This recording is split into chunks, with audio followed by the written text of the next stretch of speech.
Craig's honey got 2 thumbs enthusiastically up. Vanita's still a slob, and Madison's having her baby, y'all. Welcome to Showmance, guys, the #1 show on YouTube doing deep dives on shows with no depth.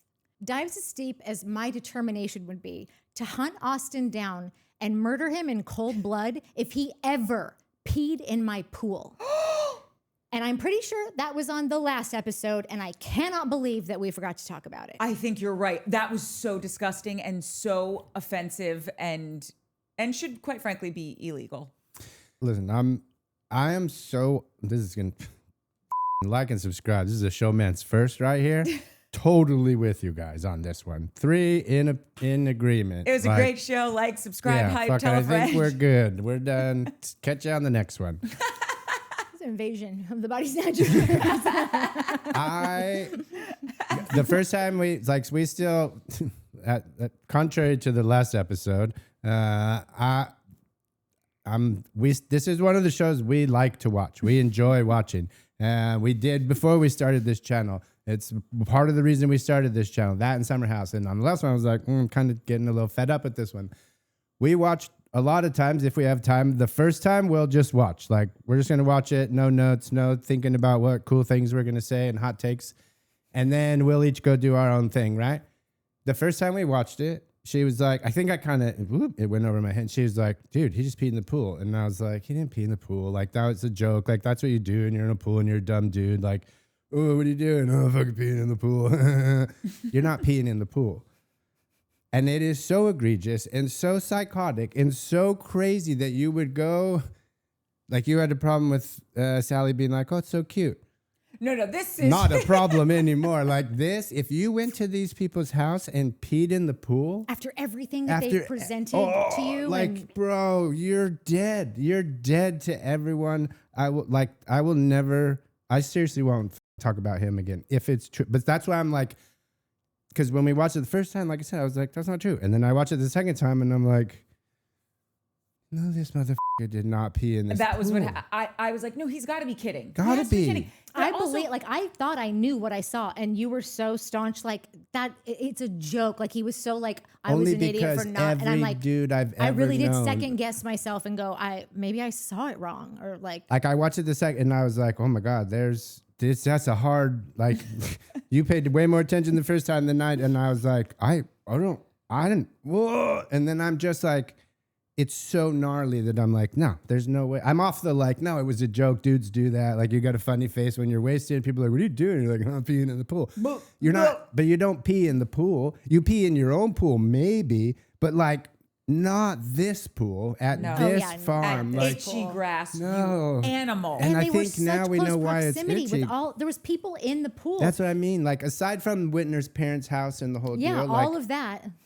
I so knew. I just can't. I'm off the joke, and I'm now like, no, there's no way anyone on earth does that. Nobody. Like, no one does that for real. That's no, bonkers. I really do. Like, when it first started happening, I was like, I felt, you know, those moments where you're like, I know this is happening, but it's so egregious. He has to be kidding. Yeah. He has to be kidding. And then I'm watching it, and I'm like, oh, I saw it right the first time. He's doing it. And at the end of all of it, he goes, it's fine. It's chlorinated. There's too many of those comments by him and too many reactions by everyone else that made me be like, I think he did, but there's no way he did. Because I feel like Shep is a guy that's like probably the first guy to be like, oh, you got stung by a jellyfish, I'll pee on your leg. Like, Shep is not like oh, don't touch me. Oh, I'm clean and don't, like, oh, there's germs. Like, he's like a traveler that I'm sure does shit, like, would be totally acclimated. Like, even he was like, are you joking? Like, when he you said that's made disgusting. Shep He pulled his leg out of the pool. Like, oh my, then you know. Mm-hmm. Yeah, that's disgusting.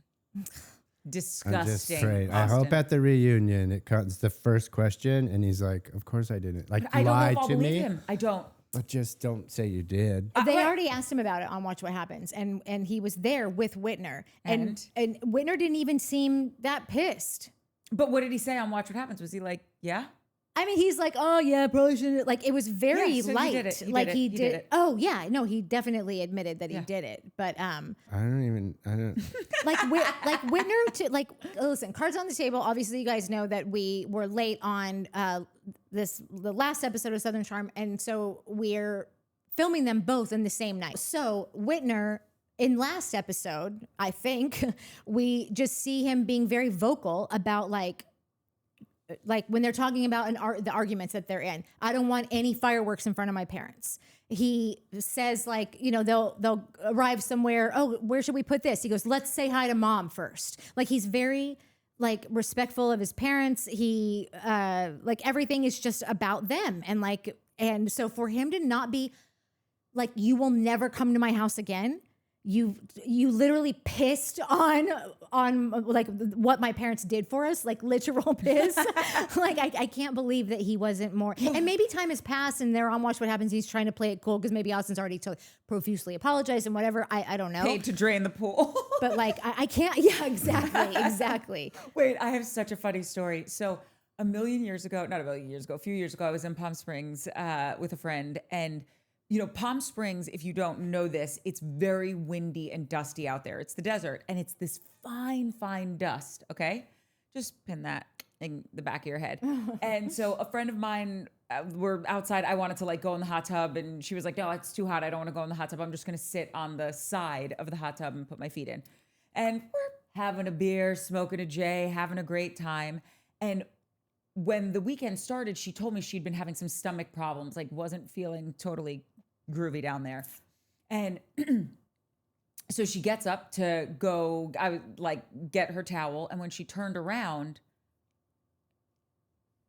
I'm like, she shit her pants. And I have to tell her this. And also like, now we have to drain the pool. What's Did it going get on? in the pool? How are we starting the show like this? Wait, hold on. Like I'm so wishing you would have told me that Austen actually peed in the pool like an hour and a half from now. I forgot. I can't believe I left that part. Oh, it would have out. made the last episode even worse. So anyway, Listen, Austen Stan, let me tell you about this motherfucker. so I'm panicking because how do you tell someone this? And also I'm stoned. So I'm just like, babe, honey, I think maybe you have like a little accident. And she's like, what are you talking about? And she goes to put her hands by her chest. I'm like, don't touch it. Don't touch it. And she's like, no, what are you talking about? And I take a picture and she's like, I did not do that. What are you talking about? I'm like, this is shit. You shit your pants. And she has to touch herself and she smelled it and she goes, it's nothing. And I'm like, what is it? It was the dust mixed with the water from the pool.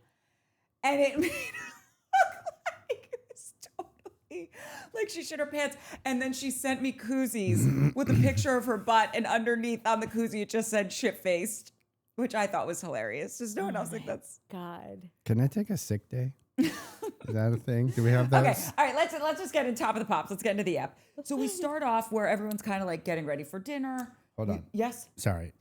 Because I think I know why the girls are shy on Whit. And we talked about this in the last episode. You brought it up. Like, this guy seems so great. He's got this farm. Like, I'd marry this dude. But everybody's like, I don't know. Maybe he's like, the whole, his mom asking him to set the table, he basically had a meltdown. Like, as the chillest meltdown that you could possibly have. Oh. Outside, like when he was like, oh, I don't know, I'm not going to do that. And then they said something and he's like, I don't like, he said something to the effect of, I think he said, I don't know how to do that. Like, I'm pretty sure he had place yeah. settings. He like, didn't want to I do don't know that. who to put together and who to keep apart. Right. But you do know. And he was we all know, yeah, you know, right? You're there. It was a little panic attacky, right? And then he said that, and his dad was like, "Yes, you do." His dad said it in a very like, "Now, Whit, you can do this, little guy or big guy," you know. Yeah. And I think big wit to little wit. You're gonna be big wit yourself one day. You're gonna have to learn how to place people and deal with conflict, my bud. I think it's a little like mother, father, whatever. like a stunted. But then also just no, because he maturity. said it too. Remember at the dinner, he was like, I would like to. One of the things I would change about myself is his react. He reacts. Yeah. He gets angry quickly or Yeah. whatever he said. So just seeing those two things that were a little bit apart, I was like, oh, that Maybe could that's be. it. That That could be. why. I could get down with that. The thing about doing episodes back to back, like I just said, especially because this one is all on one property, like they don't leave. It's like a bottle episode, 2 episodes. There are things that like I do have a lot of ideas now as to why Whitner is, but like they hadn't happened yet. So I was trying to be like, what was the deal with Whitner? But I think we see it a little throughout this episode of those like little that thing. I didn't realize. I thought he just was like, oh, I didn't want to deal with it. But now, like, yeah, and the dad's like, kind of panicked. honey, Yeah, sweetums, yeah, bunny. yeah. And then at the very end, he does something that's a little. I was here for it, but If we're really getting into it, then it bothered me when he was leaving the dishes for his parents to do. well, but aren't like You have a team of people that made this mess. listen. Scrub up. If everyone bands together, it'll be done in 20 minutes. Well, it's not gonna be everyone. We know one person's not chiming in. Craig will not clean. He'll send some people though. Yeah, he'll which send is fine. someone. That's Yeah, something. fine. That ain't nothing. I wish that he came when. Oh, poor Jack would be in tow. No, leave Jack. Let Yeah, Jack. that's Let the Jack have guy a he's weekend. bringing. Yeah, Yeah. exactly. Jack's Yeah. putting his Jack's like, probably at dish Craig's gloves pool. on Oh, and shit. I helped him to get that queen bee. Yeah. Oh my God. I would love it if like you went back to Jack's and it was just like techno, like dudes in what's Speedos, banana hammocks. and just like the dopest, gayest party. Yes. All like, just That Oh like, my God! is And a what's his missed name? opportunity. Pat's whatever is the DJ. Yeah. Pat's Butler's the DJ. yeah. DJ Randy. Yeah. Oh, So They great. missed out. Okay, They missed out on sorry. that. Anyway, so and at the top of the episode, we've got Austen just kind of reiterating that like he doesn't want to tell anyone about the breakup. Everyone is, getting ready. They're filtering into the sitting room, and I did LOL when the dog nudged Craig's hand, and it smelled the wine all over Mom. I Poor know. But Molly did it looks so spill? pretty. Yeah. Yeah, it did spill on her. She had to go. Did it seem a little much? A little No, extra? that's happened to me I before. watched that too, and I was like, I know exactly. He was trying to balance the whole thing. Because like my cats will like want to come in and like cuddle, and B does it all the time, which is very adorable, I think, but also can be a precarious situation when you've got wine in your hand. And he had it like this, and the dog nudged his hand, and that's when it just. So you're seeing which way it's like the liquid is pushing, and so you're trying to like follow it. But if you just look, if you hate Craig, you'll go, look like he just went, oh, better her than me, But like, That's what it looked like to me. Like I have just been there in a Same. red wine situation It before, should- where you're just doing anything to like get the And balance it's happening back too to quickly, level. and there's inertia Yeah. mixed in, and yeah. And Craig's already like spilled wine over that's everyone. what I was Like, thinking, he's ruined too. That everyone's dude spilled couches. He's more like, wine. I cannot do this. He's in like, grass. oh, I gotta Austin get- already peed in the pool. We're never gonna get invited I back. got to get my season 11 wine spill in. Yeah. Okay, so at this moment, this is kind of like where we're split between Madison, Shep, and Rod, I believe, in like the dining room area, and everyone else is in the family room. And Shep is talking to Madison and Rod. And I gotta just give props to Madison. She really filmed up until she popped. I mean, that's a lot to ask of a pregnant woman. So I love you, girl. Well done. She's also like, clearly the baby is wonderful and perfect and everything. But when she left there, she still had 6 weeks to go. So it seems like, and maybe the timing's off, I don't know, but it seems like by the time, like obviously she does go home and has the baby, it felt like it was just like a day or two, like after they got back. Isn't 34 weeks 8.5 months? Oh, you can't ask me that on the spot. Oh, I don't know. I don't know. When people say like, "Oh, I'm 18 weeks," I'm like, I don't know what that means. What's 4 divided by whatever? Yeah. By 18. So I think she was like 8.5 months. So I think that's like only a few weeks. Well, when she was packing her stuff to go and she called her husband, she said 6 weeks left. He said you had 6 6 weeks. and she said, don't remind me. She's like, I 6 wish it would weeks. be sooner. And she left that day. Yeah. So like that's an early labor. But I don't- that's so weird because she was 30. I thought she was 34 weeks pregnant. Unless by I the don't time that understand she gets pregnancy there, weeks. unless she gets home and like weeks go by between that Yeah, filming, yeah, like yeah. that could have been it. Otherwise, according to the timeline, she would have been 6 weeks or 5.5 weeks early by the time she Totally. But And I wait. don't understand when they say the weeks. And then also, isn't it technically 10 months? Oh, that's why. Yeah, so That's that's why, 6 Mike. weeks. That's if 6 she's weeks because it would be 34. 2 plus 4 is 6. There you Any go. Good math job, nerds Mike. out there. Do you get that? No, but it's Because fine. you're technically, they say 9 months, Yeah. but it's like it's at the end of your 9th month. So it's kind of like 10 months.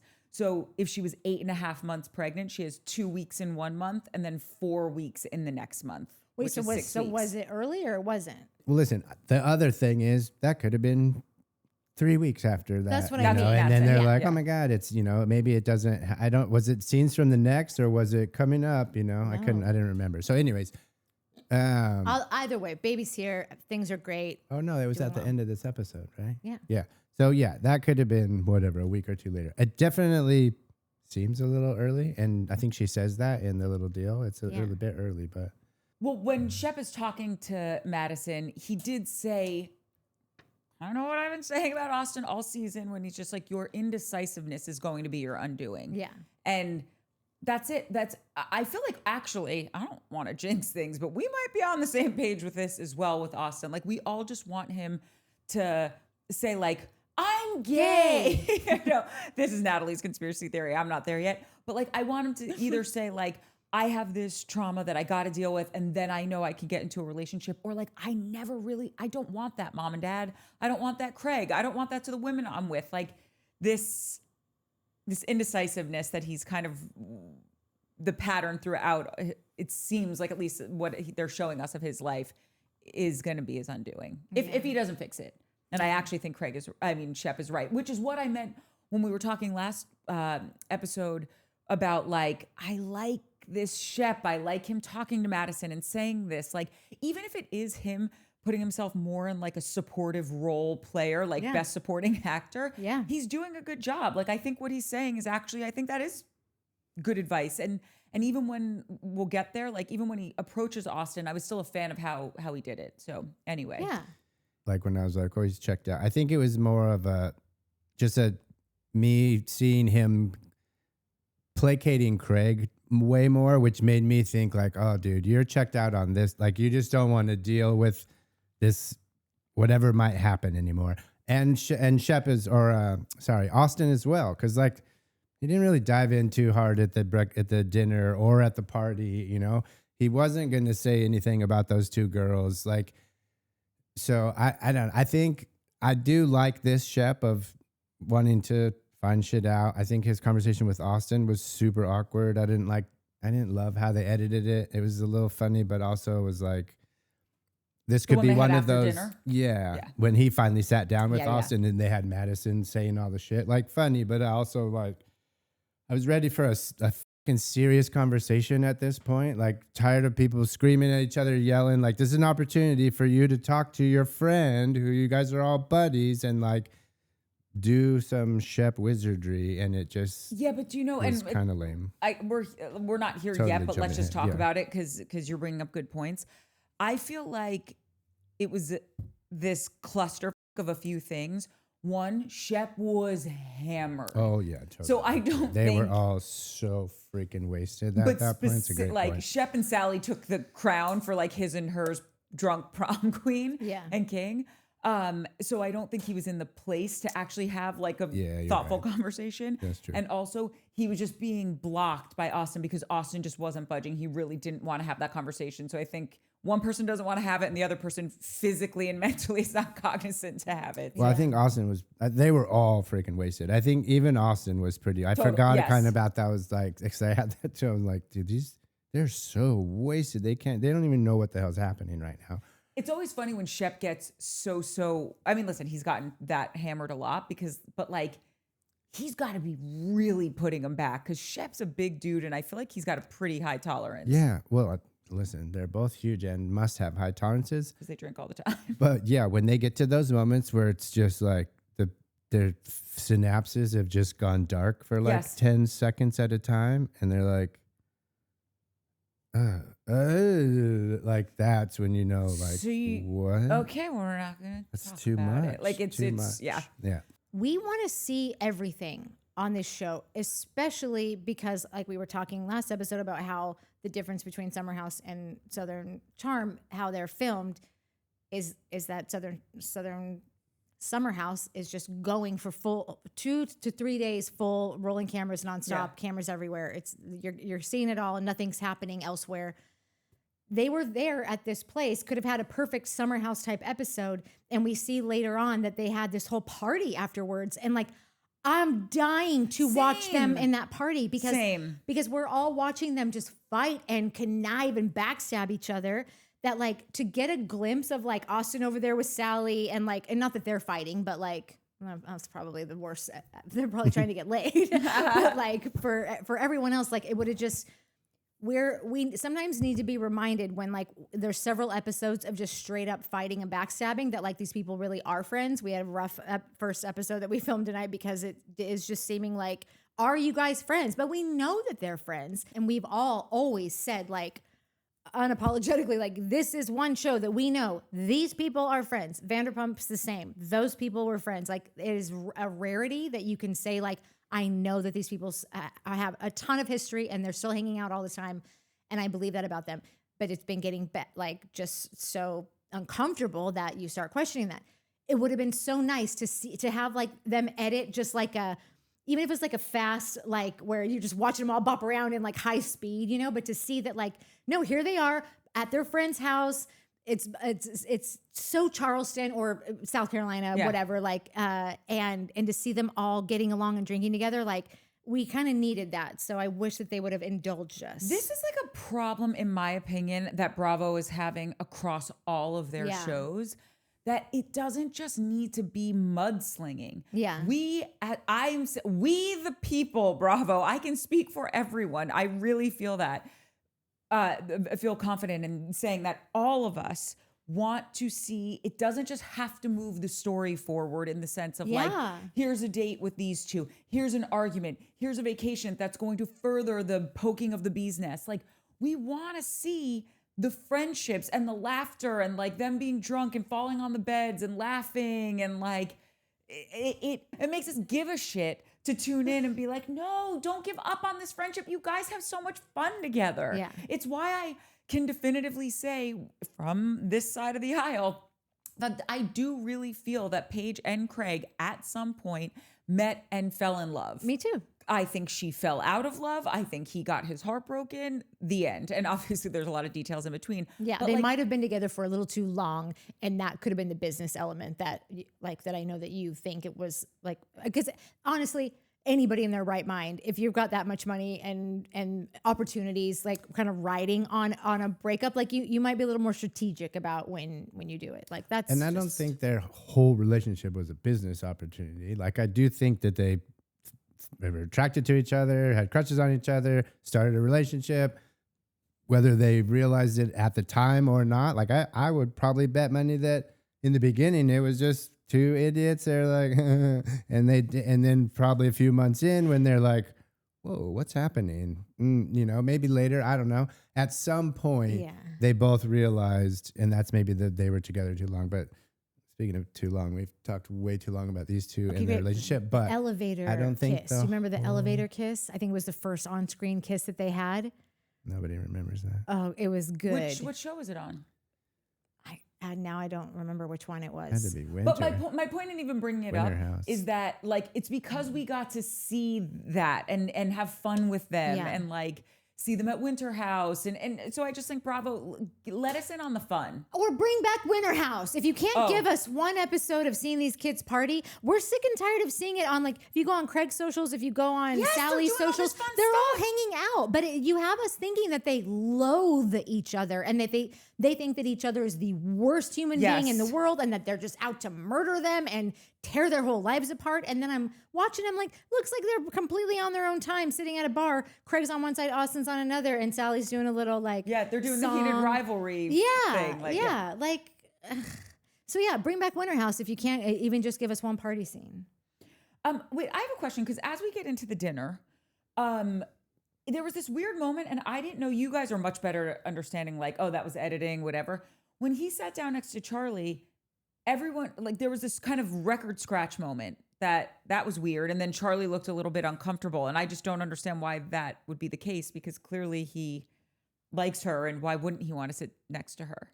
I think that he likes her. I think that like part of Craig's like the narrative that they keep trying to lay down, or that Craig is laying down, is that everyone is ruining this like experience for him and Charlie. Like everyone's in their business, everyone's talking shit and warning people about whatever. Yeah. And so I think that the way that happened, it seemed like he was trying to lean into to show like, and I don't even mean him, like clearly she was doing it too. So that's why some things are starting to seem a little fake and slipped in to land a point. Editing. To not even editing. Like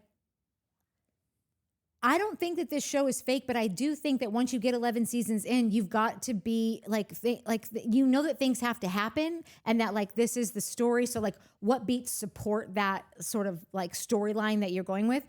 And it seemed like it was like they kind of placed that like, well, Craig doesn't know if he should sit here or not because Charlie's just been listening to these hoes all day talking smack about him and having to decide like, is it true? Is it? It was totally so stupid. dumb. Yeah, they went overboard That's on trying right. to land a beat, I think. And I hate when shows do that, because then what I do as the viewer is think, I must have missed something. Yeah. Let me go back. Yeah. Let me put the subtitles on. Let me turn the volume up. Let me Yeah. do all this stuff, because I must be missing something, because this just seems messy for messy's sake, not that it actually happened or was real or is germane to what's going on. Yeah. I tend to think for that, I think that, and I'm not going to let him off the hook completely, but I'll be nice. I think that, I think it's more what you said in the beginning. Like, here's Craig's problem, and this is honest whether you like him or not. Number one guy in the group. Whether it's warranted or not warranted, that's the facts. Everybody, all these chicks they want that deal, right? They want to be with him.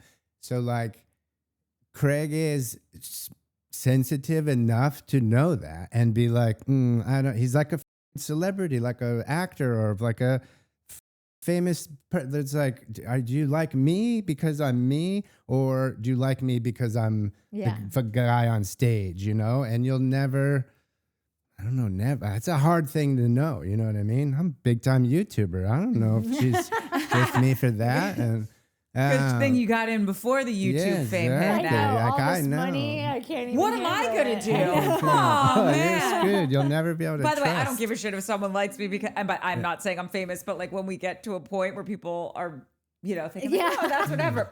Just like me. Yeah. Just like me. I haven't made a new friend since college. I just want you to like me. That's all. So I think he's very cognizant of that, and I think that probably did happen.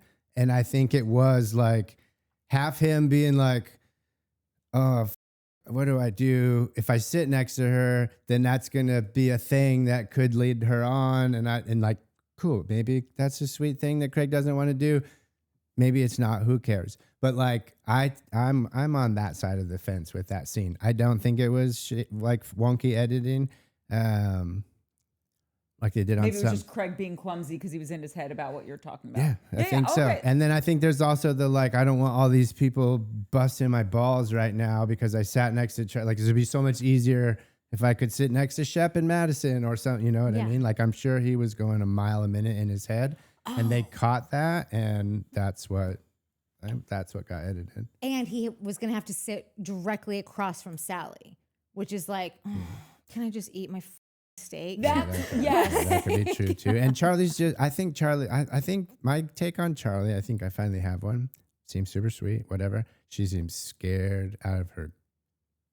Yeah, she doesn't want to step on anyone's toes. Yeah, she seems very nervous to make a wrong move. Yeah, but I don't even think it's like first season on a show. I think that's her jam. I think her jam is very like, just, oh God, always. Pleaser. She doesn't want to be which tracks with in the an pageant way. stuff. I was just going to say, Yeah. like, totally makes sense for someone like Because that I to have think those tendencies. Yeah, when you're in the pageant Yeah. world, you are presenting perfection. Even though you're actually like a killer, like inside, because like you have to be, but like you're like there's But presentation, outwardly, yeah. there's presentation outwardly, and I am so excited to see if she's got a beast inside her. I cannot wait to see it. And I also feel like they're really, and I could be wrong, but they could be setting this up. Like we talked about before, how like they might not get together this season. This might be a multi-season thing. This might be a Ross and Rachel like setting up for the next, and he's not going too hard. Like, because the fact that they still haven't kissed, the fact that they haven't, like when Craig said he would sleep in the tent, I'm thinking, yeah, because like then you can have your boo over and like not deal with all these shenanigans from the people and having them see you guys and whatever. Unless there was this little sneak attack and then, out before the sun came up, like I don't think that happened. I would have slept in the tent too, just for the it was totally. One time I went to a glamping wedding in Mendocino, a literal one light down, and we had like the glamping tents that looked exactly like what he had. And I have to tell you, it is one of the top 3 best sleeps of my life. Yeah. It was raining. So like, you go to sleep with like the rain noise on like a sound machine or something. This is where they hold on. This is perfect. Did it rain at the wedding? Yeah. But it was covered. No, it was actually really beautiful. So it was so funny because obviously, well, most people who watch us know my hair is really curly, and I knew that the weather was just going to be like on and off rain, and we're on the water basically there, so it's even more just humid, or not humid, but like there's moisture in the air. So I wore my hair curly, and every other woman was like, they got a blowout, whatever. And through the entire wedding, every woman was coming up to me. They were like, can you teach me how to do my hair? Like, I don't know what's going on. I look like I stuck my fingers in an electrical socket. I had so many women on text threads, like after the wedding, like showing them how to do their curls. And whatever. Like, this can never happen to me again. Oh anyway, my God, that's hilarious. It's like a place that you can rent out. And so all of the tents were set up professionally, and they had full heating pads in the bed. So like from tip to toe. So it was freezing at night, but you could make your bed. No, it was. It's my favorite thing on earth to do. I do it every night. Leave the window open. It's freezing, and I get 2 heating pads because I got the short ones. And then you got them for me. Thank you. And through the thinnest fabric, like on the tent, just the natural rhythm of the rain lulled you to sleep. And one woman woke up, and there was a raccoon in her tent, but just sitting there, not causing any harm. Just like trying to get out of the rain. Nature. Yeah, it was. And I'm like, I never luck out. Why wasn't he invited? You would do that? I'm literally thinking about it right now. I'm like, I hate camping. Like, no, there were real toilets, showers. Okay, that's a whole different ball game. There's a real toilet in a shower in the RV. And you I know. camp I don't want to be want. like, I need to do, like I want a real. This was glorious. I think you would enjoy it for 2 days. Listen, well, I'm intrigued. I'm perked.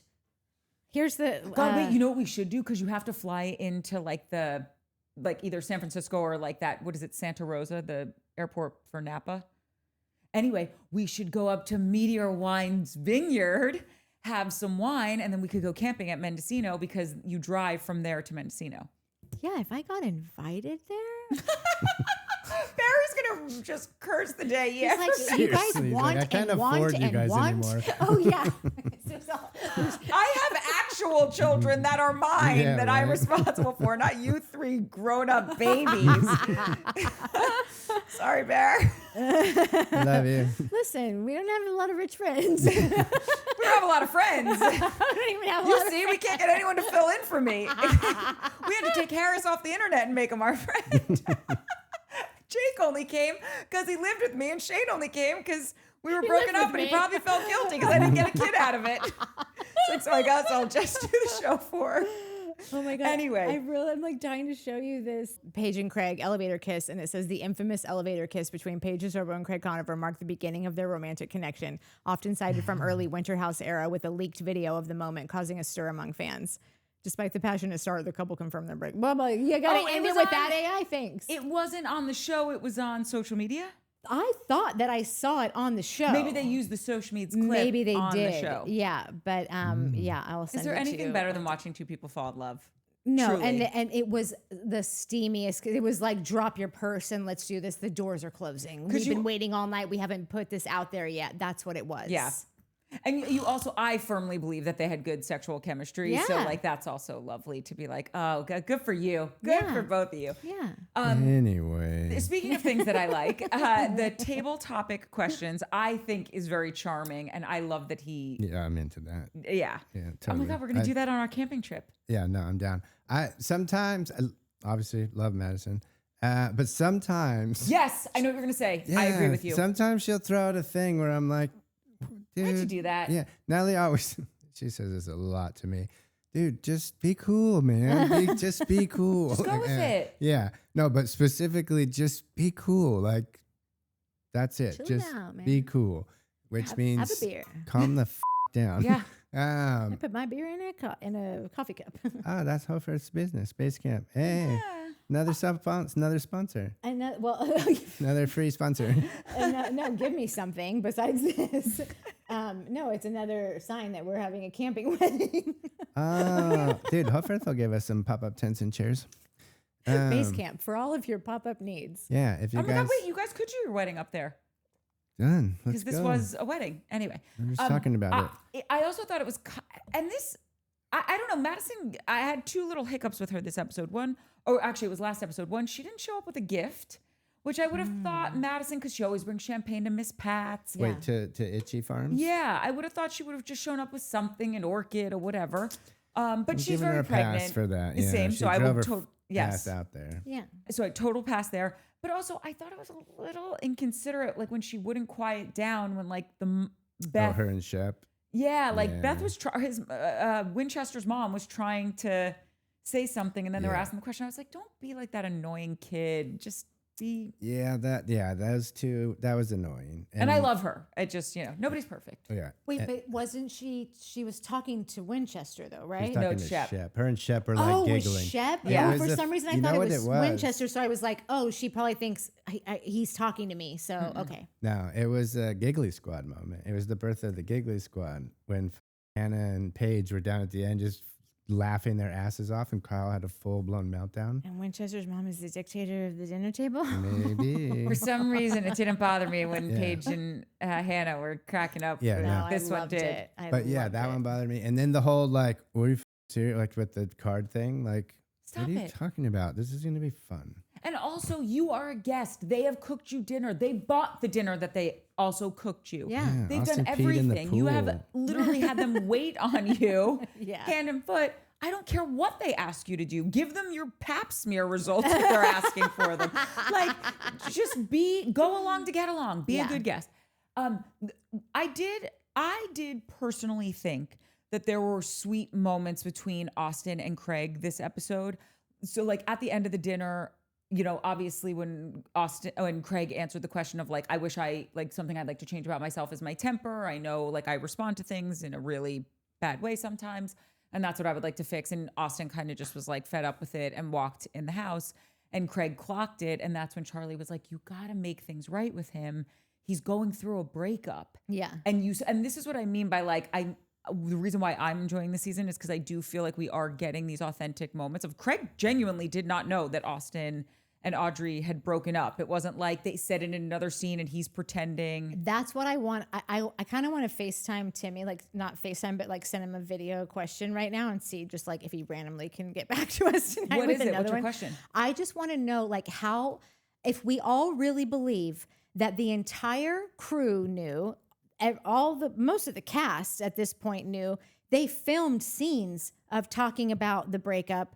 And it never got back to Shep and Craig. Like they really are the only two on this whole set of 100, however many people are there shooting, Dude. and the producers Here, and you don't need Timmy. You don't need to cut. With all due respect, Timmy, I got this one for you.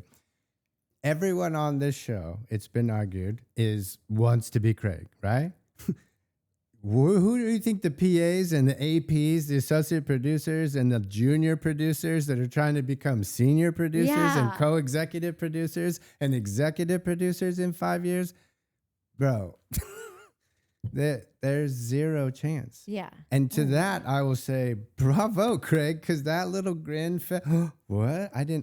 Ooh, It was pretty good. Shep too at the end. Yeah, Shep's When was he pretty was good like- too. Shep, actually, I wouldn't be surprised if no one told Shep. You know? What I feel like somebody would at least call Jack and be like, Jack. did you-" Jack and then knew Jack for would be sure. like, Jack was like the fourth person. yeah. Like, Austin told Jack because he told me to go on a date with Jack. and then I'm called kidding. Jack right after. The joke about his sexuality really has legs. Dude, he totally called Jack and told him. Like, how up would that be to Craig? Just to be such a kick in the nuts. Craig gets home and Jack's like, oh, I know. He told me. What the hell do you mean? You know, it would be funny if Madison got off the phone with Austen that day and called Jack. Because Jack was at her house already. I feel like we've seen Jack maybe help Madison with some stuff. Like, I'm didn't we sure. see like, I think on one of my Jack trackers, like I've kind of stalked Jack a little bit, and I feel like he was helping her with some social media stuff. So like, I feel like gossip cute. is like currency, you know, Yeah, like 100%. oh, he just came over and spent 3 hours, you know, photographing me in my new PJs. But so I'm just gonna send him a little tea. But do you know what I will say though? Like to the point that I'm making of like seeing some like genuine nice Yeah, moments or whatever. yeah. And listen, I believe everything. So if you got magic beans, pitch me. I'll probably buy them. But so I do believe that he didn't know and that was a genuine reaction. But also I think it happened like a little bit earlier when they were getting the like when the wine got spilt on Molly. Isn't that when Austen said to Charlie, like, listen, the last person I'm trying to stand up for right now is Craig, but that's not what he was trying to say in that Yeah. moment, that you're going to fall like madly in love with him. It was more, and Dude, he I totally explained, missed that. yeah. And he explained it really nicely. He And I was said, like, again, going against my disdain for Craig, I will say, let me offer a little context. Yeah. And he explained that's right. it. Yeah. And I appreciated that. And it's what makes me think like, no, you guys, there is a real love there. Like whether it's repairable for you guys to have a friendship. Like you did have one. And I appreciated that moment very much. All right. Welcome back to Showmance, everybody. I disagree. Because So close. When Rod and Shep and and Madison went for their little gossip session. Yeah. And Austen was in the car and he was like, oh, well, I told her we're done. And then Salley calls, well, what's happening? Well, we'll have to talk about that later. Like, and then Salley with Craig said he's going to be in love with you forever. And then I don't even remember the other. There was like full-blown gossiping going on in all three cars on the way up there and a phone call to confirm some BS gossip from car to car. Then they get there and they're in the thing and it's gossiping like, oh, well, this, and he doesn't want to, and just ask him this. And he told me not to tell anybody, but I did tell Salley or whoever the hell. And it just, one thing I was sitting there watching this episode, I was like, this show has turned into the National Enquirer. There's like a teeny little smidge of truth, maybe a thing that happened or somebody heard a thing that happened, and now we're going to party with this little grain of sand. And that's what I'm feeling like, all these little scenes and moments. And like, I think I saw the call sheet flapping in the dashboard in Austin's car. Are you serious? No, but like, I'm like, that's somebody's going to be like, no, I did see that. So I just like, and they're hitting all these moments. Naturally, there's going to be some authentic moments. Like, I missed that. See, one I thought with that was a nice Austen, authentic moment. Like, and I think it he didn't sounds want it. Charlie to feel clobbered by this. She's the new girl. She's nice. I She didn't do think- anything to anybody. Yeah. So like, naturally, you're going to find some of those moments, and that sounds like one of them. But like, that's what the thing I was like. This is a National Enquirer. You guys have turned into the National Enquirer. You've lost the cast, and now they won't share anything real consistently. So you're just going to, and then like we talked about in the last episode, do we follow these people and their lives off camera, off this show, their socials and what they're doing? Or are we just deep diving way too much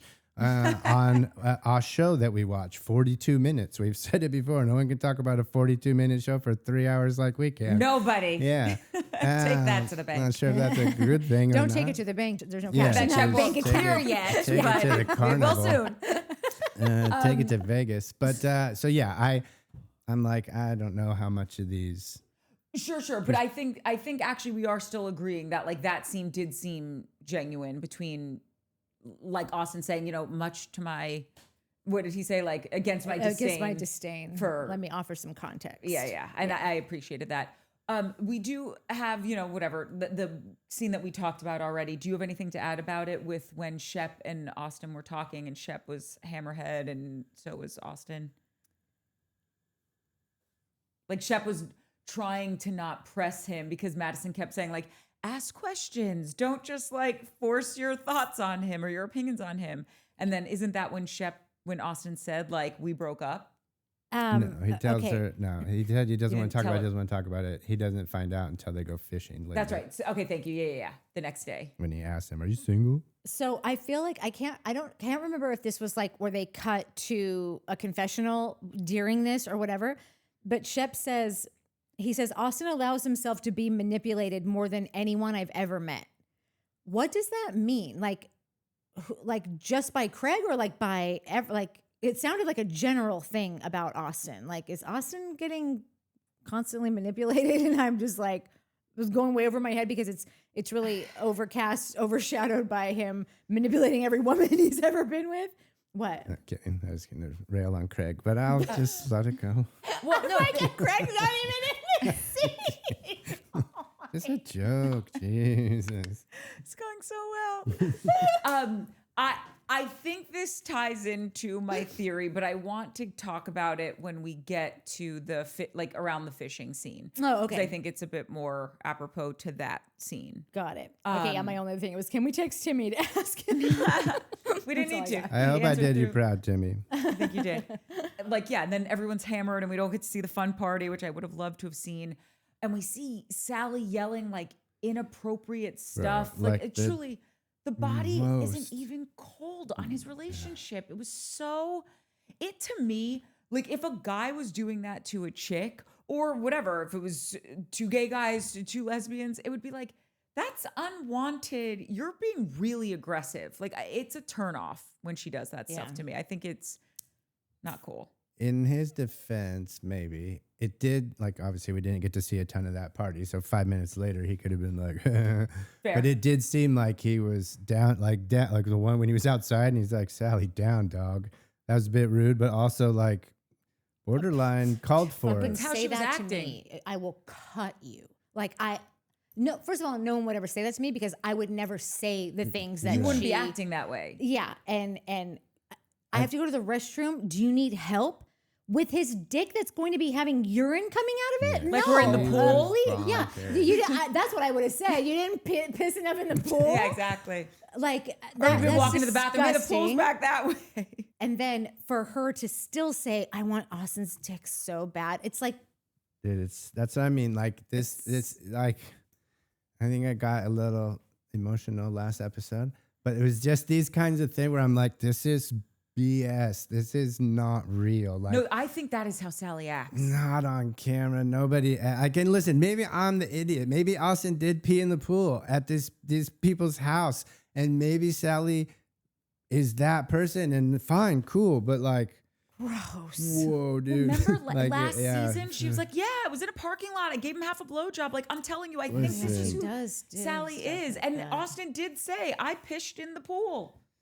Yeah, I don't swim in your toilet. Don't pee in my pool, Austen. Yeah. That could be our title card. But that's just like that. That is like, if I wasn't super bummed on this show last episode, now I'm like, who are you people? Like, we all know how I feel about Craig, and we know, like, if Austen peed in that pool, I love Craig compared to how I feel about Austen at this moment. If that's true, Salley is just like, what is happening right now? Like, it's mayhem. It's mayhem, and not good mayhem. It seems like fake mayhem. And then if you're sitting here being like, oh, go on their socials, they're all out partying together, having the time of their lives, then what are we? I don't know what to do. I don't know how to, I don't know how to deep dive shit that's clearly not real. Is this the scene where she says, guys have to, she said, normally I really go hard for a guy until he tells me this is not even just like, oh, I'm not interested. Her line was something like, this is absolutely not going to happen. Yes. So like she's gonna keep trying. You got to be definitive. Salley, don't let it get to that. point. I'm like, again, I know that it's not good to have an ego, but like there is something dignified about it. Like you're at least not having. Forget these, even like, having an ego. Just have a sense of awareness. No, totally. That's what I'm trying to say. It's like I know that I can go overboard on that stuff. Like if I like a dude and we connect eyes and he looks away a split second before I did, dead to me. Like it's over. I never knew you. I never liked you. Like I won't remember. I'll act like I don't remember your name. I'll move on with my life and I will never think of you again. So I understand that I'm on the extreme side of that, but like she's really going to another extreme. Maybe we can meet in the middle. Yeah. For a drink, Salley. And then one last thing, because we passed, I forgot to say this, when they were asking the questions, well, it's one thing you wish you could say no, that you wish you would say no to more, which is like a question of just like, you know, oh, I wish I would say no to my boss when he asks me to keep staying late every day when I don't get paid. You know, I wish I could be like, no, I actually have dinner plans. You know, that's what that question was about. And Vanita says, to stop, I wish I could say no to being so overprotective. Oh my God, do you know what that reminded me of when she did that? Girl, does she want to get strangled? Yeah. Do you know what that reminded me of when she said that? Do you remember the episode of The Office when Michael Scott's like, you want to know my worst qualities? I care too much. Yeah. I work too hard. Like, come on, girl. You're not fooling anyone. It's just, I'm so irritated with her by this point in the season. And I ended last season irritated with her. Like, it's not going well for me and Vanita. No, it's really. And no one's more disappointed about it than me because I thought I knew ye. I thought you were like this neat, cute little Southern chick. And now I find out you're a slopopotamus who just wants to cause some drama and, you know, stir the pot. I was watching just a split second of Watch What Happens Live, and they were asking questions to Kelly Cuoco, and Andy was talking about like Summer House, asking her opinion on it, and Andy's like, yeah, it turns out that maybe Vanita's the voice of reason this season, and I'm like, what are you? Who said that? Andy, and I'm like, what are you talking about? Spritz Wars. Spritz Wars is back on. Talking about. Okay, so everyone wakes up the next morning. They're having breakfast. It gets a little confusing here for the moderator. So I'm gonna do my best, and I just have to look at my notes just so I keep us all. Listen, look track. at your My notes, but notes I are forgot one more thing. Oh, okay. Just to make it a little harder for the moderator. By the way, I just want to ask really quickly before Nat says this. Isn't it not that easy to moderate, Mike? Because you were trying to do it with Summer House. Well, listen, two things can be true. Yes, it is a difficult task. It is especially difficult when you have all your notes planned out and then you forget to tell your co-host that that's how we do the show. And then 30 minutes in, we're talking about how we got to know each other. And I was like, oh, and then he didn't really understand that, like, oh no, we go scene by scene and get in the weeds. Yeah. Until we were like probably an hour until 20. He's like, didn't we just talk about the show? We're like, what happened to the next scene? And he was kind of like, these cats are killing me. I can't breathe. Can I please go home? Oh yeah, that's right. So. He did get more and more like, he's like, no, I'm fine. Yeah. And by the end of the show, it took someone in the comments to be like, I think your friends will lose Yeah, you gotta let him go. Because he just kept getting redder and more like, Yeah, he was like awesome. trying to breathe. No, I'm fine. Like he never complained about it at all. He never did. So yeah, I was prepared because I remember the last time I was like, ooh, that's tough. And then this time I was like, I'm going to nail this.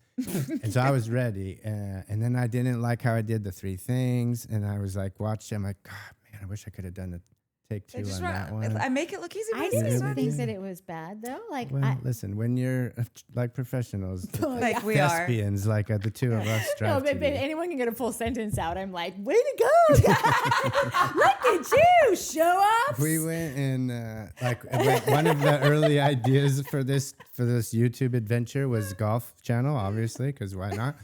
And I spent, I don't even know, 6 weeks writing and ideas and opens and all these things and rewriting them and reading them and reading them and reading them. And then we finally go to the driving range and film all this stuff. And I'm just knocking them down left and right, no flubs. And she's like, bro, what in the how did you nailed every one of those? I'm like, I have been looking at the mirror, like reading this shit for 6 weeks. You didn't tell me that. I did. You did. I was like, you should do this as a living.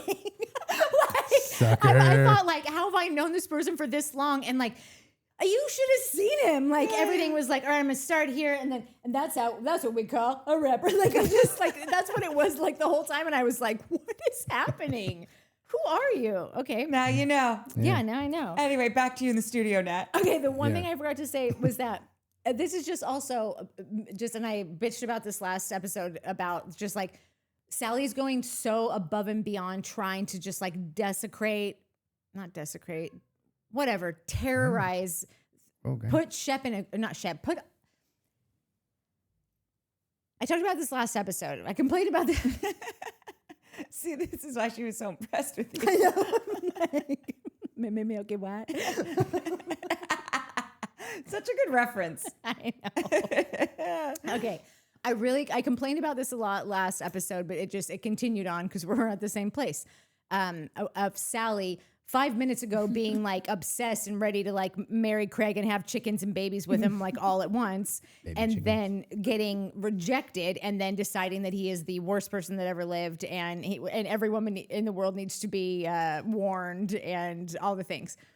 And so one more thing that she did, which I thought was funny because then I saw Rodrigo on at an interview, I think with Kiki Monique, she's really getting all the good interviews, which really lands my conspiracy that like that whole thing was planned so that Kiki Monique her show could get off the ground and she could become a bigger part of Bravo. Can I tell you, and I believe you. See, I'd be thinking stuff. Yeah. And this time next year, I'm going to be like, Craig's gay. I mean, not Craig, Austen. Whoa, gay. you heard it here first. By the way, if Craig came out and he was like, I was gay, I bet you Mike would be like, I love this guy. Yeah. Oh, yeah. No, you would love him. Listen, oh God, we're the whole pillow. No, conspiracy no. that Craig is gay. Listen, you just did a whole one that Austen was gay, but one of my notes was like, these two are heated right. Like Harris had said it again, or Harris said it in the comments a while back. And I made a joke like, yeah, they are giving, oh my God, bang already. And now I'm hearing people talk about Venita and that maybe like just multiple people brought up, maybe like it seems the kind of control and feelings and emotions that Venita has for Salley that she had back in the, pre-Craig dumping her day, seemed like maybe could she be in love with Salley? Is there like a thing there, right? It's in the comments, littered in the comments. And then some people made very like valid points about it.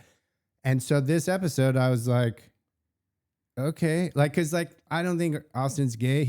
I've always thought he's a little effeminate, which like, whatever. I've never thought he was effeminate. I've always thought that, but I was never like, oh, that's cause he's gay. He's just like, that's just his jam. It's like Southern guys, like Todd Chrisley, right? Todd Chrisley that could be a bad example, but there is a lot of Southern dudes that are like of that ilk that are very much like, whoa, guy. Okay, cool, do your thing. And then you go down and you're like, oh, these are dudes. Like, these are just the dudes of the South. They dress nice and they do their thing. And so I've kind of just always thought that was Austen. But now I'm like, these dudes there's so much rage and passion that like this is something like maybe these dudes love each other. And then I go on my whole thing about like, okay, set aside all the things that I'm like, and everybody's like, oh, you hate Craig again. Whatever. I hate that I see this guy as whoever I see him as, and that it takes away from the good things of Craig. Whatever. Set aside the bad stuff, and then the things that Craig is, you can't really argue with. He does have a sick ass job. He has a sick ass house. He seems like he wants to be married and have kids and the family and the whole thing. So like that's a catch. Like hate him or love him, that's a catch. How come no one's caught him yet, right? He's not that hard to catch. So now I'm like, wait, Austen, and you guys fight. Oh, did you guys watch a little heated rivalry? And that's what Rodrigo was really saying is like, these two need to go to Brokeback Mountain. These two, Craig and Austen. If you didn't watch last episode, go watch it. I said because this is totally out of context. I feel feel like. But to we be hadn't clear, really- Austen hasn't said that Austin's gay. So Yeah, this is we're just making They shit up. never do in the beginning. It always takes a beat. Well, Yeah. can I just say something? As Mike was sitting here at first saying that maybe Vanita's gay, I didn't say that. The comments said it, and then I was like, I thought about we're it. saying maybe Vanita's gay. I don't know. This is hearkening back to what you were saying about your best friend in high school. Because think about this, right? Like, That's where my whole that's a big part of my conspiracy. but like she was in love with JT. He had a girlfriend. Oh, It could we're on never Vanita happen. now. Yes. Oh, okay, got it. Right? Okay. And then she had that one boyfriend, but he didn't live where I she made fun lived. of that guy because he went to be like a choreographer on Yeah, and you Broadway, thought I was he like, was gay. okay, I was just going to say Vanita. that guy seemed a little gay. to Yeah, me. no, Yeah. definitely. And I Not thought, that there's anything wrong with that. no. By the way, we live in the gayest city in the world, Yeah, so we live clearly right we have no smack in the problems middle, with anyone's West sexual Hollywood. orientation. Come on. Correct. Put it somewhere. Don't have someone else do. I don't. Yeah, like, which reminds easy, me, I Sally. think that Austin is a bottom. Harris agrees. That's all. Oh, by the way, if he was, I agree with that also. Oh, and I would agree if with, only out of laziness. and Craig would totally be a top if he was gay. oh yeah. So that could Match made be in heaven. pitcher catcher, perfect situation. But and then we never see her. She never talks about dudes. Even Molly, who like is very at this point like an ancillary part of the cast. She made out with Shep last year. She boned Shep last year. Yes, but I mean like on the show we saw her Oh. like unless you saw a different We did not episode. see the boning, but I'm taking her word for it. yeah, same. Even now, like she talks, not talking about like having a boyfriend, but like she would talk about like, oh, I haven't had sex in a while, but like I want to, whatever. We never hear a peep of anything from Vanita, with the exception of the boyfriend who didn't live there, who we all maybe thought was not straight, and then her liking JT, who had the girlfriend. Yeah. Interesting. Again, and if Vanita came out and said, I'm gay, I'd be like, oh my God, I love Vanita. I get it. It all makes sense. Yeah, it all makes sense. Okay, the whole reason I even brought this. Oh wait, did you have more gay stuff? No. Just a funny note that I want to read verbatim because I think I was just having a moment. I hate all these people. Not one of them knows what to do at this farm. Everyone, even Whitner. None of you deserve to be here. Yeah. Maybe that's why you were so mad last episode, because they was. don't deserve itchy grass. They And don't. that's why They we were so totally offended at the don't. cute, because we were like, "Are you? You're not respecting Yeah. this for what it is." That's That's we why we agree. were. Yes. Yeah, but I don't think. I mean, I didn't. It was. I I'm gonna wasn't. call your That's fine. ranch Let's not go cute back. one Let's day not go and back. see This how you episode's like gone it. so well. Listen, I wish like if my ranch would be cute. It would be decorated in like a cutesy way where like I'm not living at your ranch then. I don't I'm know having what cute I'm having a means, though. legit ass ranch. A legit ass loser lake log cabin. Yeah. yeah, bitch. you guys go with your marble and your whatever. I'm No, getting Marble. Not marble. Yeah. I've been on a real ranch before. No, that's at Loser Lake. Marble and neon lights and shit. Loser Lake is a juicy fruit commercial. Tell me, any of you wouldn't love to have the summer of a juicy fruit commercial? I'm already there in my yeah, mind. yeah. I Earplugs. never left. It's fine. You're getting the lake. It's just far away so no one can hear you. Great. I'll be over there in our bikinis and everything. Yeah, there's You'll no have a- jums at Yeah, your there's no loser jums lake. at- It's actually real loser Listen. lake. Yeah. That's gay gonna be way. the most peaceful thing ever. Me, Craig, and Austen chilling, and Rod. By the way, we'll still have peace because we'll be smoking the peace. Yeah. It'll be too loud. Okay. Okay, what the was thing your that I was point? going to say about all of that is because it started off with just me saying that, like, I was already complaining about Salley, just like it's annoying to me how hard she's going for Craig when she was just trying to birth his children last, like, time we saw her. Birth his chickens. Yeah, birth his chickens. So she says, she's going on and on. I think she has a confessional where she says, I don't even like, Austin's body is so hot. I love a dad bod. Dude. I mean, who wants like muscles and like chisel, like, like nothing to like hold on to, whatever. Well, then Rod, I think probably hadn't seen the episode yet. So he's on an interview going, Salley said that she wishes that Austen had Craig's body and Craig had Austin's, it was either mind or brain. one or the other. And he goes, and they were both equally pissed because like both of them are like, you think he's smarter than me? You think he's got a hotter body than me? Like, so no, Sally, no one's buying your, I prefer a dad bod over Craig's bod. Come More to on. love. Yeah, Sally, more we're to not love. buying it. No, that's what we say to our like 60-year-old like husbands who get a belly and like, oh, they like it. That's so nice. Wait a minute. You think, dude, you are not fat. Like not get we into have that. so switched roles. Like all he does is walk around all day and go, I got fat again. I did. If I tell you how many times when Shane and I were dating, and even now that we're not dating, It's probably more so now. you used to be over all the time Yeah, when he we were always says writing. it. He would always walk in the house. He'd be like, "Boo-boos, am I fat?" And when I would say yes, he's like, "You're so mean." I'm like, "Well, what do you want me to say to you? You've put on weight."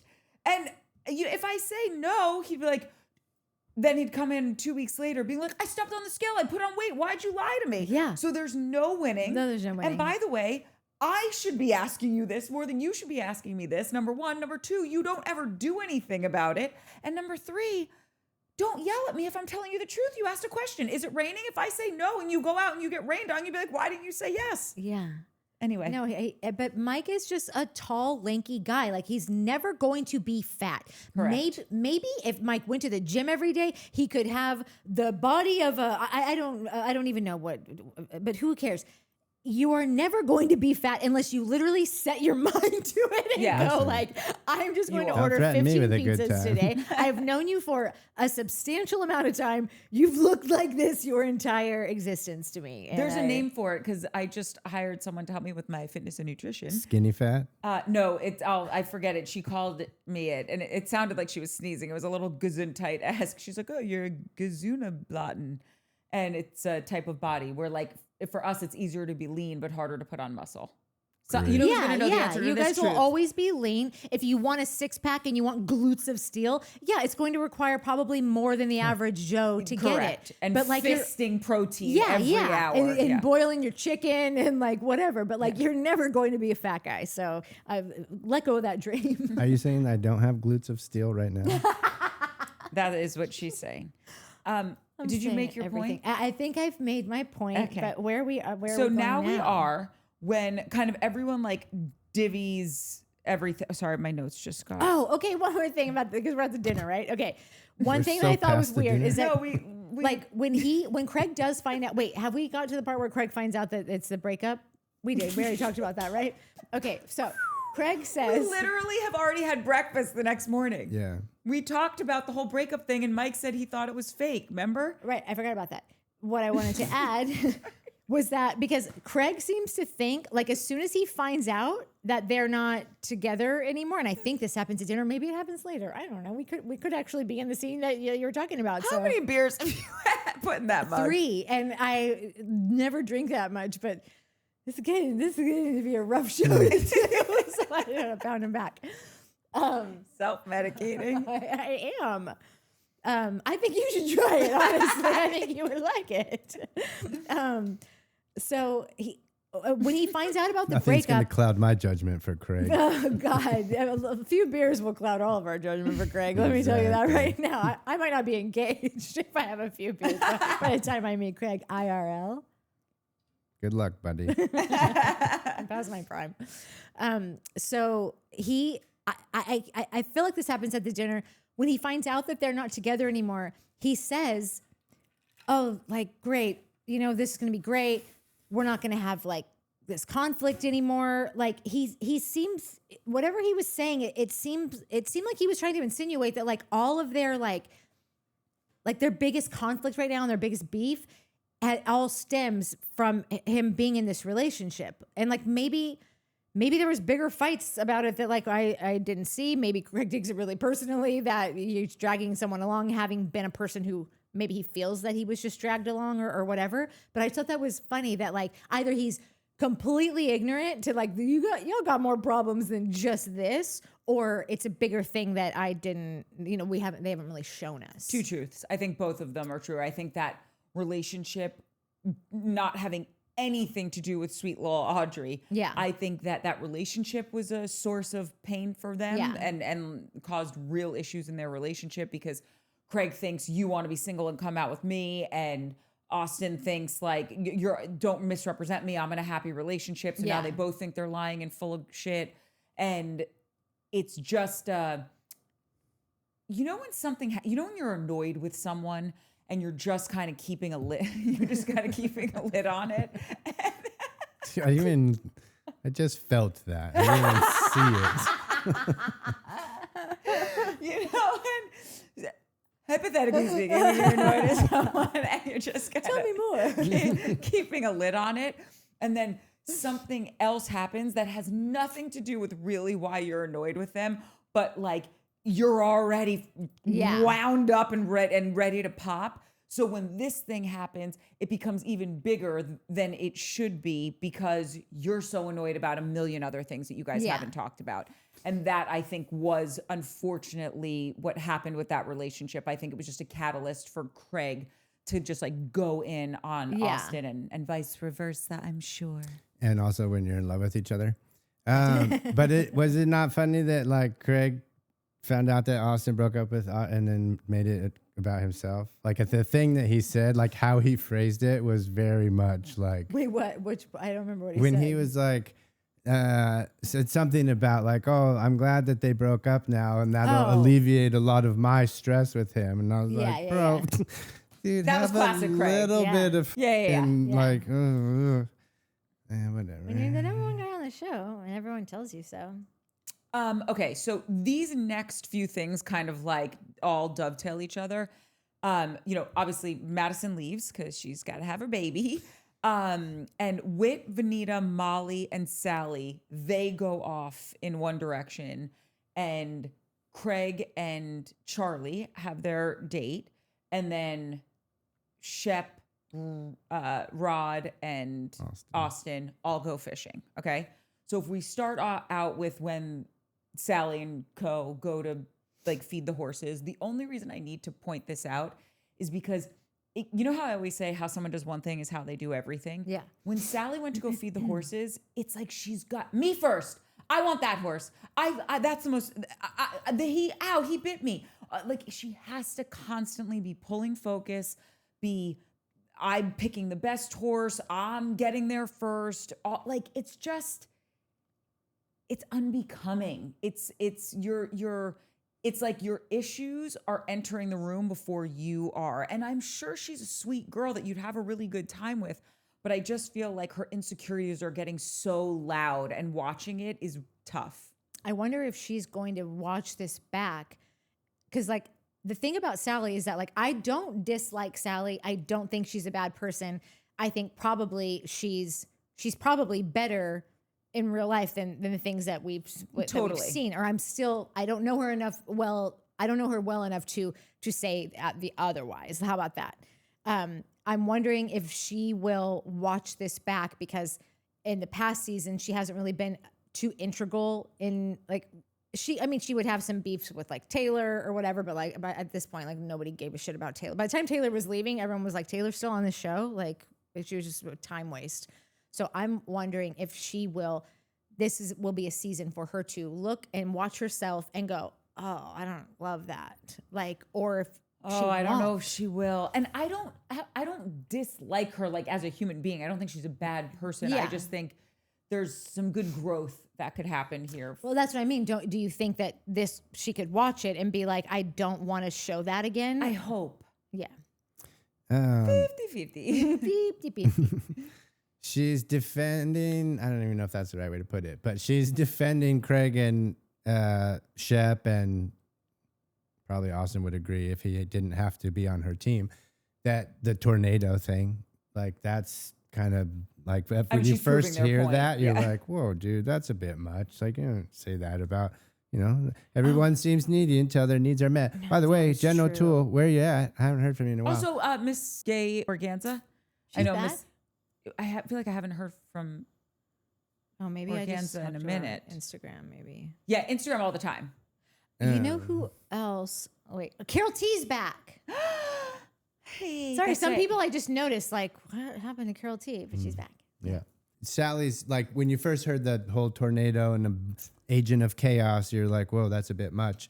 And you think of that quote the Jen O'Toole comment of everyone seems needy until their needs are met. But now you're kind of like, or not everyone maybe seems that way. So maybe they are that way. Yeah. But it seems that those comments, those remarks have a little less sting the more I watch Salley. I know. There's always a loophole. No, that was because I remember when Craig said that, again, doing my whole what's the grossest thing Craig did this episode, gotta point him out. And I remember hearing him say all that to Austen and having bro, why would you do that? Yeah. Why would you say that? And she's not because I didn't see that side of her. Yeah. I didn't know. And now it's like, no, everyone on the show pretty much has concurred in some fashion that no, that's who she is. Even she has said that. Yeah. I think on Watch What Happens, she's like, no, I am. Well, in the end of last episode, Shep and Craig were kikiing about it. They were like, she is. Yeah. At this point, everybody, whether it's been in interviews or on the show, everyone has now validated that thing. I Including still her. would love it if you wouldn't have said that. And I just think, I don't know. You just always want somebody to just deal with that on their own. Especially a man. I feel like it never ages well for a dude to really go in on a woman like that. It's just kind of like, not for nothing. We've had it harder than you. Just give us a pass. Yeah. You know what I mean? There's a luxury tax on tampons. Maybe that's why she's cranky. Yeah. It's not a luxury. Wait for the camera guys to clock out, and then have at it. I still would love if you don't. I don't like the idea of a group of men talking about a woman, but Same. I get it. It's locker room talk. Am I right? I don't know. I've heard that. I've heard that's a thing. No. It's locker room cock.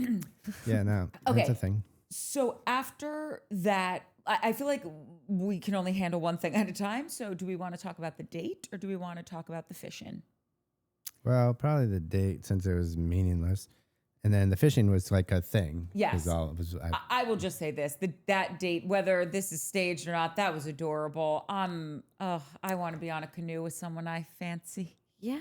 And how many dope spots are we going to film, you guys, that you don't make out at?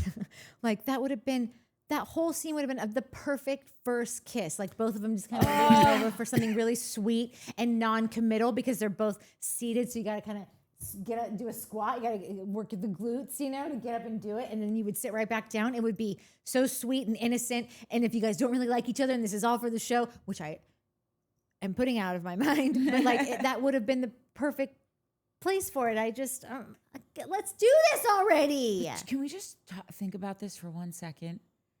That's at someone's house. Whitner lives or could live at a home. He grew up there. Yeah, I just mean now, he could choose to every weekend have a 3-day weekend. He's his own boss. And I'm going to just go out on the canoe. I'm going to take my Kindle, a glass of wine, and just read and drink a glass of wine. I said he's getting a boner. And just be on a canoe. Yeah, that was my dad's house. We had a little boat. Yeah, remember you went out on the boat and caught fish when you were 3 years old? Yeah, he just pushed me out there with a bag full of ham. Well, you caught something. I did. So there you go. That's just magical to me to think that this is your it ain't an Airbnb. You didn't rent this. This is your house. These are your sheets. Yeah. There's not guests of God knows who. Yeah. Your monogram is on that. Yeah, that's your monogram, Whitheimer. Yeah. I did think the date was adorable. Of course I wanted them to kiss, but the whole thing was so cute and I hope it's not fake. Yeah, I think it was fine. It was a little too adorable for me. But I'm also having these moments of you're not doing the canoe right. Yes, that's where you sit. I think they didn't kiss because I think they felt like they would probably eat it on that. That's, I agree. They definitely, neither of them were very comfortable, seemed super comfortable on the canoe, which I'm like, Craig, watch a YouTube video, man. You to learn how to say something, how to paddle. Craig's a little bit of a weenie like that. Yeah, for sure. There isn't. Can you hold the canoe while man up and totally. figure out how to carry the heavy stuff, canoe. And I think I was probably swayed by this because we just started watching Traders, and Rob from Love Island is on Traders. And when they went to canoe, so cute. Rob was the captain of his boat, and he was telling everyone how to go deep with the paddle. He taught everyone how to do it. They probably got the most of the little coffee. So Rob's like, yeah, Rob knows what the to do in a boat, and he's gonna do. He knows it well enough to like teach the people how to fish, and like that's. I just wish Craig had a little bit of that in this thing, you know, in this little date. But again, a part of me is like, oh, you didn't canoe right, and the other half of me is just still in a daydream of like, yep, I would be out there with the Kindle and 10 The spleefers. paperweight, you can read it in You direct wouldn't sunlight. take a Kindle. You would have a paper. Listen, I was trying not to be super pretentious and sheppy, but yeah, that's true. I want to explain something to everyone about the Kindle because I too love a paper book. I like to underline, make notes, all that stuff. The Kindle is life-changing because one, you can bring it everywhere. In a dark room, you can read. In direct sunlight, you can read. And I like to read before bed, so all of my lights are off. And then as I'm reading and I just fall asleep, I just press the little button and I go to bed. I don't have to get up, turn the light off. And for traveling, because I was that person that I would take like 4 books on a trip. And, you could take one Kindle and 40 books. Just saying. Kindle, you could be a sponsor of this show. Info at nowdefy.com, Kindle. Beep, beep, beep. I I'll really get believe to you in a within Kindle. 24 hours. Okay, so now we're with the fisherman.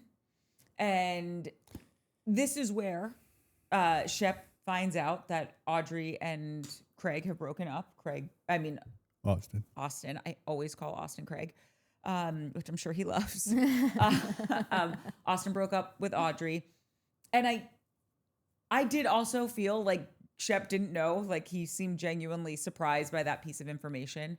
And this is my kind of theory on why we see Austen act and react a certain way, specifically with Craig, but like just with the Craig, Whitney, and Austen trio. It's so funny to us that we always think that he's the youngest in the group, and he's not. And he is almost 40 years old. But there is this like stunted adolescent kind of vibe to him. And I feel like he does, whether he is the youngest in the group or he isn't, I feel like that's his lot in this group of being the little kid, especially because Craig surpassed him because he's financially successful. Yeah. And I think that you get to a certain age and 2 years doesn't really mean anything. People are kind of looking more at like what you've accomplished or, and that's where they're going in to pick on him.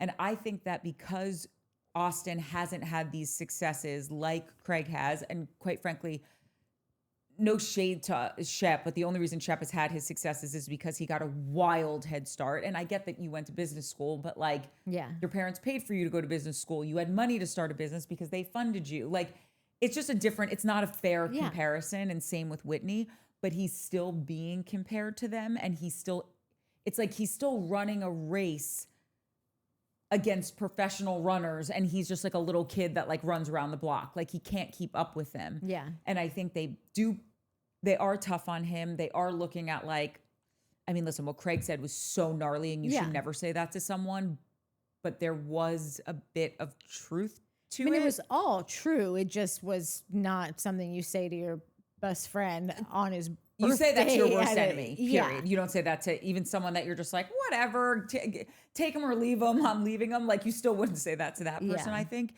And I feel like he just doesn't feel safe around Craig at all. I don't think he feels that safe around Shep and Whitney. I think he hangs out with him because it's just like work and I want to be friends with you because I know you're cool and rich and it could kind of get me somewhere in my life. And I obviously need that help, but I think that he doesn't want to confide in them because he feels like every time he does, they're going to use it against him like they used to do with Craig, but they can't do that as much with Craig anymore because Craig has a fat bank account and a successful business and a beautiful home and all that stuff, the stuff of life. And it's why he's finding it so much easier to confide in these people that, one, don't know him as well, don't know all the tricks. That history. Yeah, don't know all the tricks. Correct. And they're also all kind of financially finding their way. These aren't these they're not as successful as Craig is. And so I think it's easier, if you have something in your life, like if you've put on weight, you don't want to go to your most fit friend and talk about the fact that you don't feel comfortable in your body right now. You're going to go to your friend who also struggles with that. If you're going through a breakup, you're not going to go to someone who like just fell in love because you want to talk about how shit relationships are. Really quickly, I remember, I'll never forget this just because it was so random because I just had never had this thought about a friend before. But I remember Vita saying something like, I went to I can't remember who the friend was. I went to so-and-so's house today. It took 5 seconds for her eyes to go right to my thigh gap to like see if she still had one or like whatever. Like there's just friends that do that. Yes. And I don't think I'm also so oblivious to that stuff. Totally. Like maybe I do and I don't know it, but like I've never noticed that. And then I had another friend, Amy, who I remember when we were in college told me that like, oh, I know I like put on a couple pounds over the summer and like I feel like she was just like staring at my thighs. And like she hadn't really put on any like, but like whatever. But like to have, so I know what you mean. I always think of Vita being like, it took her 5 seconds for her eyes to go straight to my thigh. But that's the thing. I just feel like Austen's in this really tender, fragile spot, that place that, so like if he can take Craig down a few pegs, he's going to. Yeah. And he's not going to confide in any of these people because he already feels like such crap and he knows that they're just waiting for like a way to punch back at him, specifically Craig. And he finds more safety in telling Venita, who has just as much going for her as he does, like, oh, here's where I'm weak. Here's where things are going bad in my life. Same with Rod. Rod's like, we're not having a big wedding because we need to pay for a kitchen. Craig would have the wedding and the kitchen. Yeah. Like, I just think that chasm between them has become so big that's why, that's another reason. And that's what they're not really talking about. And Craig just sucker punched him there, which was messed up. Yeah. Because if they really talked about it, the problems wouldn't be as loud and or as big and the fights wouldn't be as loud. Am I making sense? Do you know what I'm saying? You're totally. And that's my new theory with where Austen's at and why he'll confide in Rod, gay or not gay. Like it's easier because you know Rod's going to understand it because Rod's not rich and all the shit hasn't taken off for him either. He's still on the come up. Yeah. So. I know you hate it when we refer to our notes, but I had some good ones. When they were, I don't hate it when I tried to do it in the beginning. I just wanted it to be like, we're not doing this as homework. We're doing this for the love of the game, you know? And this is the extra love of the game. It's homework and we love it. The more now that we've been doing it for this long, it's like, no, you have to like. That is the love of the game. Yeah. We're actually playing the game now. Yeah. But when I wrote, everyone is waking up, that's a bummer. Everyone is nice. waking I up. know. Listen. Mike is so crabby that he doesn't get to go to Itchy Grass. I know. By the way, this shit-eating attitude's not going to get you there. I think it will. That everyone else got to go. I'm trying to be a jerk off like everyone else. So Whitner's like, this guy's coming to Itchy Grass. It's crabby mother. The last section of this episode made gave me a headache, and it wasn't even my thyroglobulin that did it. It was. Was it your thigh gap? No, it wasn't that either. I'm lost now on the fight with Venita and Salley. I don't get it. I don't get why Venita snapped at Whitner. I don't get why they're at each other's throats. I don't even get why they want to be friends anymore. And like, that's basically where we ended the episode. It was such a crappy way to, and I get that we have like 2 more little scenes, but it was just such a crappy way to end this beautiful, epic place. I think that Whitner's parents came out and said, everybody get the fuck out.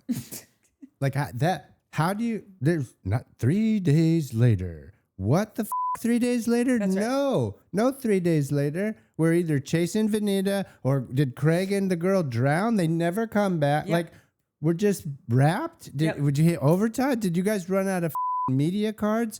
This made my blood boil. That's like you have a beginning, a middle. See you next week. It was so What happened lazy, to the ending it of felt this whole 2-episode arc? What the actual hell happened? Somebody lost some tapes. Somebody accidentally hit delete. Oh, God damn it, Carl. That's what something. I look at everything now like that and just go straight to like what we talk about every day now in this town is no money. I feel like That's they. not a no money thing. You But, don't like- get packed up in nothing? No packing No, I up? know, but, No, like- Vanita, can we talk? No. And the slamming of a car door? No drive home? That's a GoPro. No, I get that, but I'm talking about like were people already gone by this point? Like it seemed like Vanita and Salley go into that like clubhouse kind of not just like the outdoor whatever the pool Yeah. whatever. house I guess a cabana Pool house. open yeah all of that. I think we got it. Does everyone know what I'm talking about? I want to be specific. A few more details. Yeah. Was it by the pool? It was kind of by and there was air. Okay. Pool house. And natural lighting. So it seemed like they went, Vanita and Salley went to go have this conversation. And then you see Molly kind of like, not jog, but like kind of like, oh, I'm the scene's already started. It's like they were supposed to have this scene. It kind of felt like this was the last scene of that. And maybe they had cut everyone else already. And then, like, it's not good. Like, they should have had everyone driving out. They should have, or at least gotten Hugging shots of like goodbye. just Yeah, the cars. there's no, you're Yeah. not, that's not, you're not getting that footage. Like, unless you're like, not even, the sun was out. Like, what are we, I don't see a world where overtime isn't approved to get that shot. I don't see. No, you know, I you could ran be- through so many scenarios in my head. It was definitely something. It Whether was it was like they had weird cut as everyone hell. and everyone had like done their scenes and they're like all leaving and it was just a shitty produced, like just the producer didn't like think, well, we needed an exit scene. And a whole outbeat? ending. Yeah. Yeah. Listen, that's what I'm saying. So it's either they lost something. No there goodbye was to mom maybe- and dad. That's what I'm Like there was saying. There was no- wild. I know. Somebody lost some tapes. I Wow. think somebody lost some footage. I can't even be like, oh, they kept one crew and forgot to hit record. Like that's some missing footage. Or shit right there was a blowout and like yeah, or the mom and that dad was like came out and was like, two "Get like the fourth wall or fuck whatever, out." you For know. some reason, I don't even know if it makes sense. Remember in Shakespeare in Love, I've referenced this so many times where the guy goes, "The show must," and he goes, "Go on." Yeah. Like that's just it. Like there's someone's just like, "Go on," and we just went to the next scene. But this is what was so incredibly frustrating for me was we went from truly the worst scene in both of these episodes at Itchy Grass. But I loved that scene though. Oh, you did? The pool house scene? Where they were the fighting girls? Vanita Yeah, and I Sal? thought that they really like. No, you gotta it's tell been me about- revealed. If you all don't think that Vanita is the biggest shit stirrer on this show, you have not been watching. Like they both clocked her for exactly what she did. The only thing that was weird to me that I entertained something. I entertain because I have an open heart and an open mind, but I don't. But all roads lead to. Vanita's been showing us this bullshit from the jump. That flashback was really the perfect flash to show. She's over there. Oh, Molly doesn't like you. Also, Molly just got her vag done. Who's paying for that? Like that is shit stirring at its finest. And for Whitner to have the response, like I don't love when any guy gets involved in the women's arguments. Take a note from Jersey. Like the guys will constantly tell you, a new guy will come in and Jersey will go, here's what you do. You do nothing. Well, we got a calendar shoot yeah. next week, and Frank's dressing up like a bunny. Basted up like a turkey. Oh, the baby oils. Not the Diddy kind. Sorry. So like for them to both be sitting there and kind of call her on it, like, why are you trying to pit us against each other? Because that's what she's trying to do. Vanita wants to pit everyone against. She's pitting people all over the. She's probably lost track of like who's the real enemy here. Like who is the? I don't know who she wants to go down more, Salley or Craig. Like they both seem to be like. She is just hell bent on telling you like she's untrustworthy and he's an asshole and whatever. So I liked that. They had it out in such a clear way and showed the flashbacks and like, this is what she's been doing. And so there's just like, sorry, Andy, she's not the voice of reason. She's the voice of shit stirring. She's the spoon. It's giving a little Tamara Barney. Yeah. No, just the thing that I was open to was that the way that her face looked when Salley was like, it just feels like you're trying to do this. It feels like I could see Salley being the type. Like they know that they have to go and have this scene. It was clearly set up because at the top of the episode from the last one, they start out with Molly and Salley, and they go and talk about. So I think that this is maybe what's happened. It's just she At told the me Korean this. hair spa. Yeah, Yeah. So like the setup was there. So like we knew that at some point the confrontation had to happen about like this is what we talked. We think that you're trying to cause problems. So the way when Salley did say something that was probably like one of her like meanest beats, and maybe it was something as simple as like you're trying to pit us against each other, or you seem to be involved in like everything, and I'm your scapegoat. You've made me your scapegoat. You just want to tell me things so then I carry out like what you actually wanted to say and whatever. The way that she looks at Salley, which is like she's smiling and like the audacity of you right now, it made me think that possibly they're actually fine and have already worked it out and knew that they had to do this scene, because that's what a lot of these shows are. It can be reality, but a lot of times these conversations or arguments or whatever have already happened and they have to replay that. Like they have Recreate it or to whatever. recreate it. So it seemed like she was looking at Salley like, this is not what we discussed, like You're ad-libbing. yeah, you added something that like I can't get it. Like we were supposed to leave here, all of us with some faults, and kumbaya, and then we leave. And it seems like Salley, she might have a little, new and trying to like little too go get him, And so like I think that can happen just by chance. It can happen with a seasoned producer who's like, save that one bit. Yeah. What'd you tell her what'd you guys talk about? And then, we talked about this, that. And they go, producer goes, Vanita, hey, Vanita, what'd you guys talk? They get Vanita's side of the story. They go talk in the post room and wherever. And then it's about, hey, don't just maybe throw this out. Oh, did you hear this news? Oh, you guys are filming right now. Real quick. It's almost like she, and then you're like, oh, that's right. And then you get these other moments where did Shep know about the breakup? Probably. And the look on his face of disappointment was finding out that Austen didn't tell him, that it was true, but he chose not to tell him, right? That part maybe he didn't know, or he knew, but it was confirmed when he was like, so you're single? And Austen's like, yeah. And Shep seemed like, dude. And that dude could have been like, it was true. Like, he's not telling me, whatever. Yeah. So produced, set up. I'll always think of the scene with on the valley with what's his name with the hair? Zach and his are they married now? Boyfriend, husband.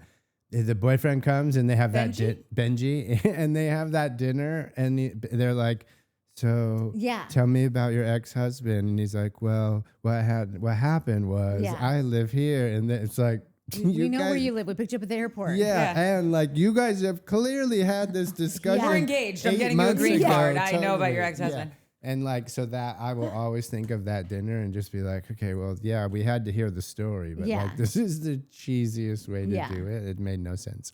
I think I'm just confused, I guess, is with this scene. I need you to tell me what you think happened, because something happens. You know how there's just someone's voice that when they reach a certain pitch, it's just Charlie Brown's teacher, even if it's high pitched, it just sounds like screeching wheels or something. When these two women start talking and get to a certain tenor, I don't mean it like that they're being catty or anything like that. It's not some female trope of whatever. I just mean they're talking over each other. I can't remember why you're fighting, because 2 seconds ago you were both aligned on the fact that you both hated Craig, and we've already talked about the Molly thing, but now we're angry about this again, and then Whitner comes in, and then you yell at Whitner, but now you're leaving, and I don't understand what the problem is. So what happened? I don't remember them ever really clearing up the thing about with Molly, the who told who. Remember, it was who was really getting blamed. It felt like Salley was really getting blamed for who told the story, who was telling people in the cast or whatever about this vaginal rejuvenation surgery or whatever it was. And even though we saw it and we were like, it seems like Sally's getting the heat for this, but it was Vanita is the one that said it. She was the one that was told in confidence, and then not only went and said what it was, but then, not only repeated what she was told in confidence, but said it in it also putting a derogatory spin on it of like insinuating that she just found some dude to pay for it, which is just like Molly's just like I would think that was funny if someone said that about me. I'd be like, yeah, because I be getting dudes to do stuff, you know. Yeah. But like Molly's just like not. No, Molly's like, in the band. Yeah. She's not thinking that's funny. Yeah. Yeah. And also, you know what? Maybe if I had the means to save up that 20 grand or whatever, like I'd be like, no, I paid for it. Like maybe I would be more, because it felt like Molly, like, I don't know what kind of money she has or makes, but it seemed like a pretty hefty price tag for like, I feel like they talked about it. It was like a lot of money for, it felt like a lot of money for. And not do whatever you want. No, priorities. Well, everyone's got to. Total. I have no opinion on it. Yeah. Yeah. But like, so do whatever you want. Whoever can pay for it, I don't give a shit. But originally the thing came from Salley, right? Yeah. And because they did. No, originally it came from Vanita. But like originally on the show, right? What we like the whole thing was that like we didn't know that it was Vanita like we did, but they didn't, right? Like it was, Salley said this. And it was Rod or something who was at that backyard party who was like, well, actually, didn't Vanita tell you that? So like it took Molly a minute to figure out that it wasn't Salley. Like, you know what I'm saying? Yeah. If she was upset about Salley saying it, Salley. Wait, who was upset about Salley saying Molly. Like if Molly was bummed at Salley, which is what happened, right? That extra, like, didn't Sally's previous husband pay for her boobs? Again, fine with it. Yeah. But like being like, oh, who funded your shit?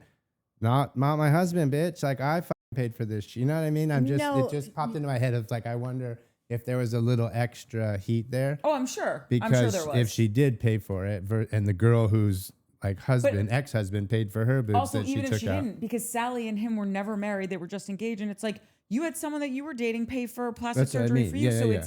it's tit for tat, pun intended. Tit for Jum, I think Tip they for call vag. it. tit for vag. Also, if my husband pays for something, I paid for it. Like I'm never like that. They were just engaged.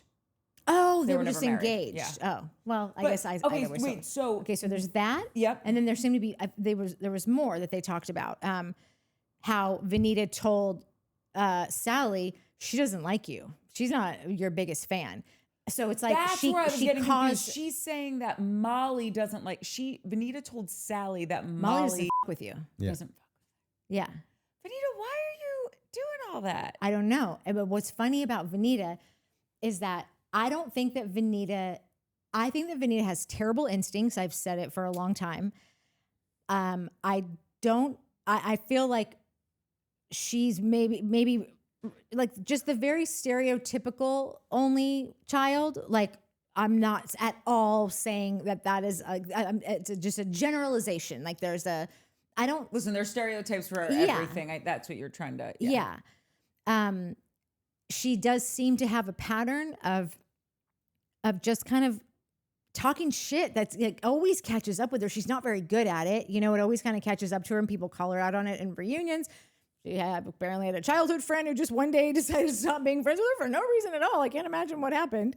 I think that she doesn't really know how to be a good friend. And it might be, she has said that she's got this like, oh, people are going to like have abandoned me. People always abandon me or something.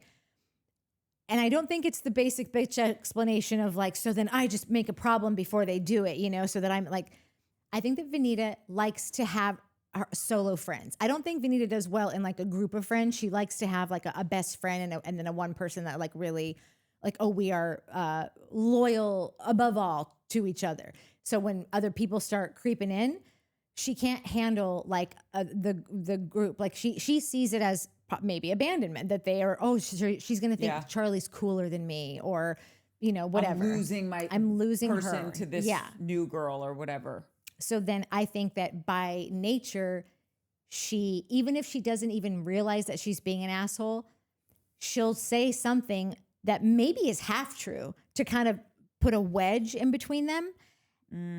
And then she gets called out on it. And I don't think that she even realized that she did, like, it's weird. It's really giving her a lot of rope. Like I'll admit that right now, but it's just, she doesn't seem like a bad person to me, but she's always in these situations. So like there's some disconnect on how she is acting. And she also I think she'll do that and then feel bad about what she said. And I think it's why she goes, and then she got this vag job. I mean, who's paying for that? Am I right? Like, she just told Salley, her best friend, who she's trying to keep because she sees that Sally's talking to Molly, talking to Charlie, and she wants Salley to be her best friend. So she says the thing about she doesn't really with you. She's not really a big fan of you. And then I think that she feels immediately bad for just telling her friend something that's hurtful and goes, so, you know, she had a vag surgery. I mean, who paid for that? Right? Like, I think she's trying to counter it. Like, am I making sense at all? Like, no, you're making a lot of sense. I definitely. I think it's because I had I'm not. This is everything I say about Craig is like. This is. I'm trying to. You're doing great this episode. Really? I'm not joking. No, same. I wish all of our episodes were like this. This is great. So this mother. Though I'm kidding. See, even that's funny now.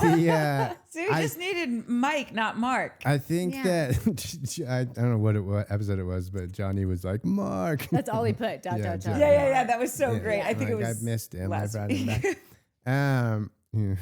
He might make an appearance this week. But Stay tuned. There was a thing of like, so you could argue that I think like Craig has this control issue because. Those of us on my side of the fence think that he's curated this thing, right? And it might not be the most honest thing in the whole world. So he has a control issue to protect this very valuable brand and thing that he's created, right? We've all talked about maybe Vanita has control issues. I'm digging this theory because it's a controlling theory. You know what I mean? Like it would explain her control issues and how Craig is going to bomb the whole town if you even start to bring some shit up. Vanita's going to cry and walk away. So like they have different ways of dealing with it, but they're the same. Yeah. It's the same thing. And when Salley went to Craig, she did the same thing that she did to Molly to Craig. Yeah. Or to say about Molly that, you know, like it was, he's going to do this, he's going to do that. So Craig was about to steal Salley her. Went to Craig. So the thing that she's explaining, like, her and Salley were buddies. Yep. And then Molly came along, right? And she maybe felt threatened by that. So she went and was like, Molly doesn't with you. And then probably had this realization of like, oh, maybe I feel bad. I'm going to say this thing, which Craig apparently also does because he has ADHD aggression disorder or whatever. I'm not making fun, but...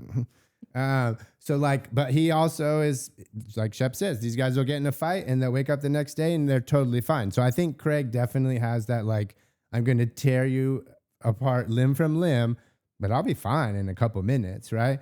And Vanita maybe has the different reaction, but same reaction. Different action, but same reaction. Yeah. Something, you know what I mean? Yeah. Where she's also feels a little silly or bad or whatever about it fairly instantly, and then says something, oh, this is funny. And it's like, no, that's not funny. That's worse than the first thing you said. Yeah. And she doesn't realize it because she wasn't meaning to be hateful. She just gets insecure and like reacts on it and then realizes like, oh man, I just told my best friend who I really love that this girl doesn't like her, and that's news to her. She thought her and Molly were friends. They've apparently known each other for years, used to work at Republic together. Yeah. That was news to me. I didn't know that.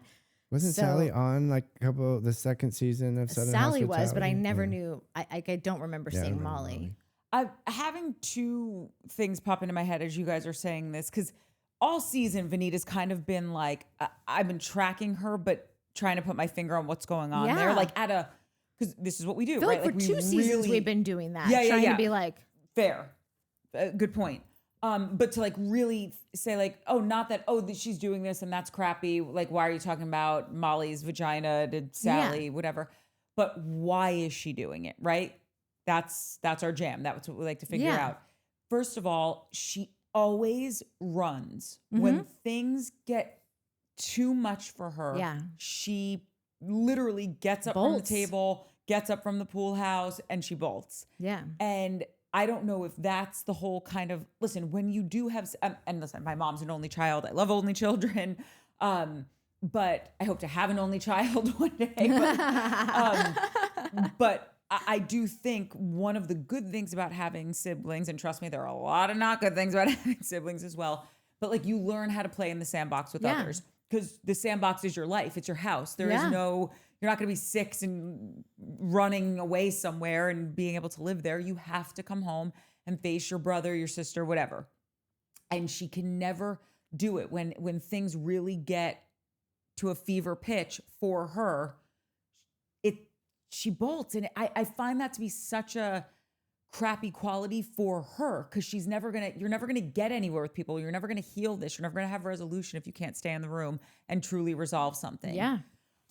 It's literally what Salley said when she was running off. Yeah. Like those words of almost verbatim. Like, Yes. you run away every time. We're never going to resolve this if this is the outcome. That's right. And then cut to 3 days later at Madison's having a baby. I'm so mad about this. And then Lost footage. Same, the lost footage. And the other thing is, I used to have someone in my life who just like, they thought they wanted everyone to like, they thought they were playing this role of like the great connector. And because it never made sense to me why Venita was always the one that's like, oh, I'm going to help Whitner with, heat up the pasta. I'm going to come early and set the table. And I'm going to do like, what is she getting out of this? Why is she showing up for this? And I get it's camera time and we're filming a show and all that stuff. But I'm almost wondering, because now I'm drawing the parallel to someone that I used to know, that they were always like, I'll come early and I'll help you set up. I'll be the one to go, Salley, you're throwing this party. I'll be the one to go pick all this stuff out. And that's because then you owe them something. Mm-hmm. Then you've done them a favor. You couldn't have thrown that dinner party without me, Whitner. Like, I was the one who came early, set the table. I warmed up all the food. I got all the decorations for you, Salley. Yeah. Oh, when you were going away, I helped style all these outfits for you and pack you up. Like, then they've got you. Yeah. So for an insecure person who's worried that their friends are always going to leave them because Find they have an someone cooler, abandonment issue, yeah. they're doing that stuff because now subconsciously it's like, I have to do this because like she literally picked me up at the airport the other day. It becomes what I call a jury duty friendship. Yeah. Where it's like, She is that. Yes. And so now it's starting to make sense to me where it's like, she's doing these things. So now that you owe her, now it comes off as like, oh my God, this is the best new friend. You're so nice. She's always wanted to help. And she's the one who comes early to set up, stays late to do the dishes. Like, what a find of a friend that I just, stumbled upon. And then you realize, oh, there's no such thing as a free lunch. All of this is coming with ties. Yeah. Now she's going to dictate. You're going to owe her a kidney. Yeah. She also is wanting to sow those seeds of doubt in addition to like having you buy the balls. Yeah. Because you owe her for whatever favor she's done for you. Now it's like, oh, I wanted to connect all of you, but I still wanted you to like me the best out of everyone. And if I think you guys are getting close, then I don't believe in myself enough because there's insecurities there that I feel like you guys are going to become closer than we are. And I'm going to fall into absentia. Yeah. So I'm just going to light this on fire now and like get it over with already. You know, one other thing about I feel like we've really come full circle with Venita. Dude, check. Hold on. Let me check this last thing out because it goes with what just like putting together that like Craig and Venita might actually be like way more alike, and that's why they just see each other and they're like, I don't f with you, because they probably wouldn't f with themselves if they had the choice, How she reacted when she said, well, here's where I think that you and I are dividing whatever. And he goes, wait, but like, why does that matter? And she goes, shut the f up, Whitner. Like instantly, that's Craig. Craig immediately will be like, you're dead. Like, that's right. I'll kill you right now, And then she did that. And all I'm thinking in that moment is, what has gone on? Like, I don't know that anyone's had any kind of interaction with Whitner that would like, was there a build of something that like we haven't been lost shown? footage of Itchy Grass? Maybe it's in the lost footage. Yeah. Because if there wasn't one, or even if there was one, you are in his home.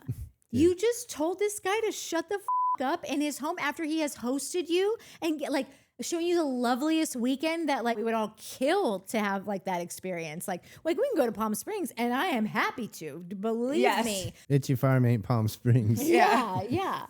But I am grateful for Palm Springs. By the way, samesies. It's just very different. You know Yeah. what's so funny though, as you're saying this, now these other things are like going off. about the parallel that I'm drawing about this person that I used to know. They also loved the drama. Yeah. They loved knowing all the drama. They loved being in the center of the drama. They would go out of their way to connect themselves to the drama. So Vanita didn't have to intertwine herself with the Craig Page thing. She can't help. She's just overprotective. She can't help it. But that's right. But when you do that, then I need this person because, they know something. So I have to call them and get that piece of information. Like it keeps them, even in an incredibly unhealthy way, it keeps them in the group. And she has, I think she said it on the show. It's not like we're making this up.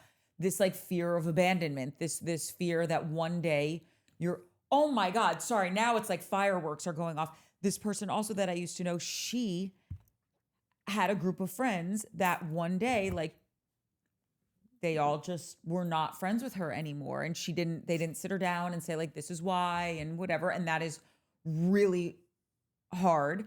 But sometimes you are in a position where you're just like, I know that if I tell you why I need to end this friendship, you're not going to hear me. Yeah. It's only going to cause more problems. And also, I'm not trying to hurt you.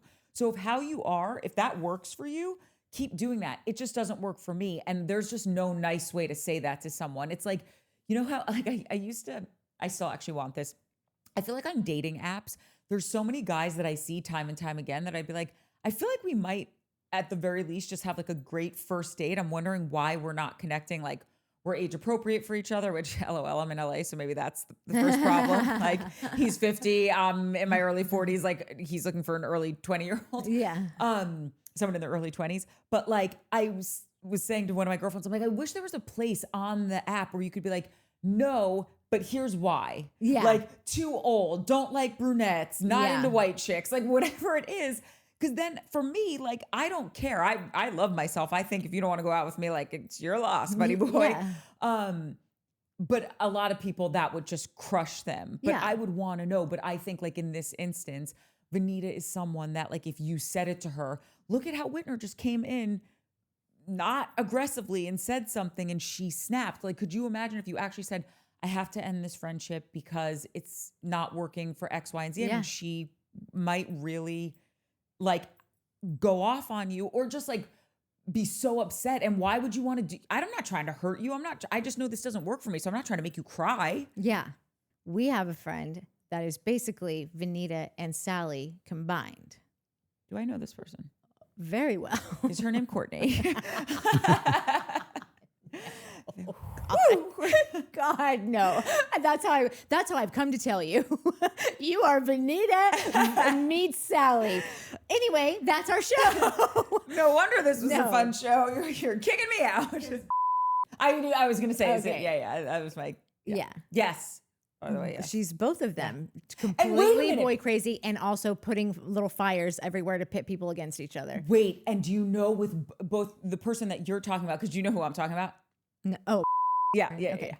Obviously we're believing that. no, we're. But what's so funny is that with this person and the person that I now know you're talking about, and these are people that nobody knows. These are just people that like historically have been in our lives. This is Carol T. Yeah.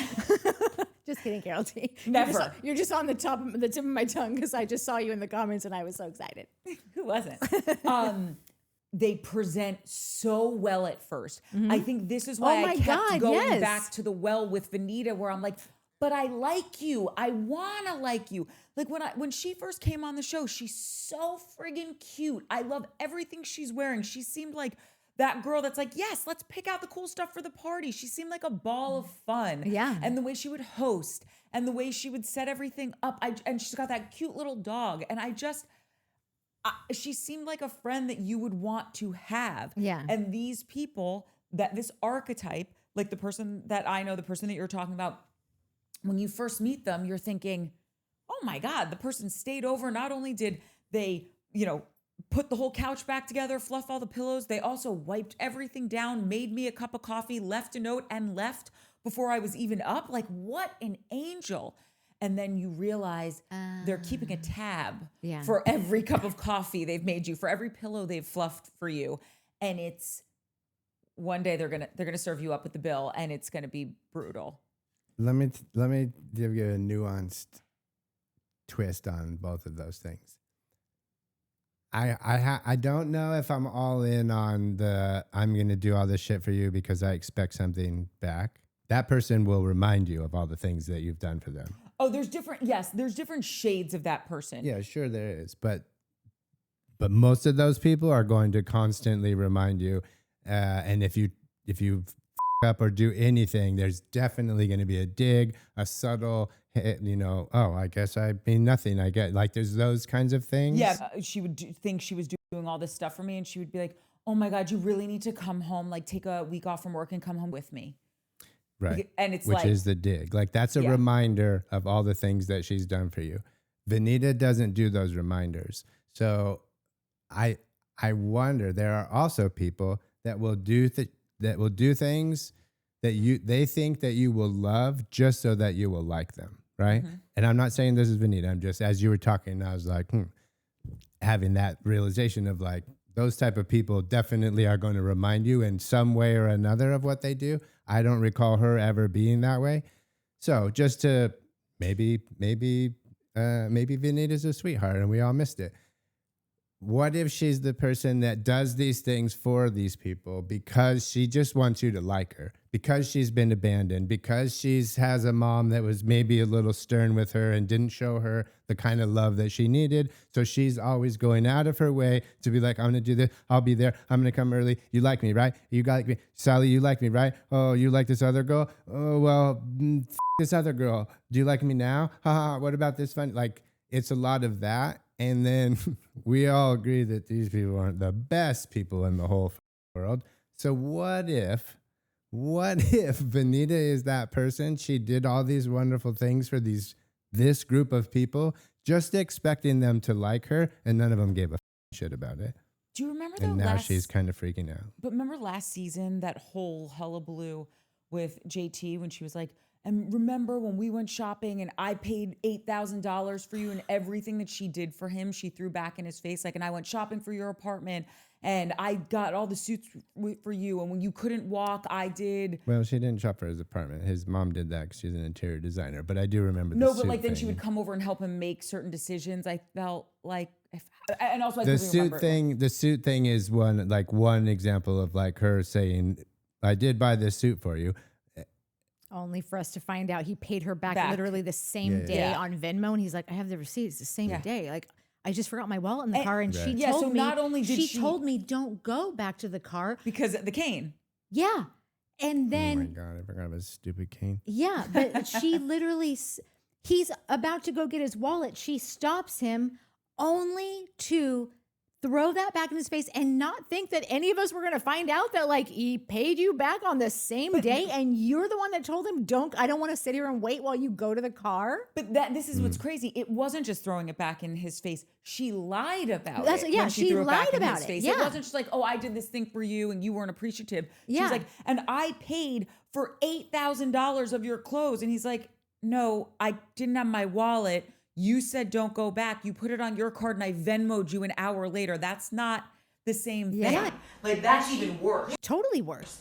She thought that like he wasn't going to come with that receipt at any point. Like JT's not a guy. I tried, Vanita. I tried. I know. Probably the best case scenario. She might know people don't seem to stick around here that long, like just notices like the pattern of like people just kind of like friendships not being sustainable. And she thinks, well, if I do all these things, if I bank all these good deeds, it'll maybe cross cancel or like it'll. No, I'm telling you, I think we already, yes, how about this? I think that mental gymnastics, I think she's doing that in her head to make it like. The maths. That's right. Yeah. Like, because I love you so much. This is why I'm so pissed that you would go after Craig, because he doesn't deserve you and you're such a good person. Like this person that I'm thinking of from my past. There was a guy who I dated for a minute, and we had a really bad falling out. And then years later, as it happens in life, you grow up, things happen, people apologize. And you can, for me personally, like I don't want to stay mad at people my whole life. Like you apologize. I think you genuinely meant it. I feel like you now are showing like, and I've accepted it. And I feel like now you're showing up in my life as a really good, trustworthy person. Okay, great. Yeah. I hope someone shows me the same grace when I've screwed up and I've apologized, right? She would never forgive this person. And she's like, if I ever see this person, I'm going to tell them off. And I was like, no, please don't. I really like this person. Like they're a friend in my life again. I don't care. You might like them, but till the day I die, I will hate this person. I'm like, you are fighting some imaginary fight that you think makes you some valiant, amazing friend of the year.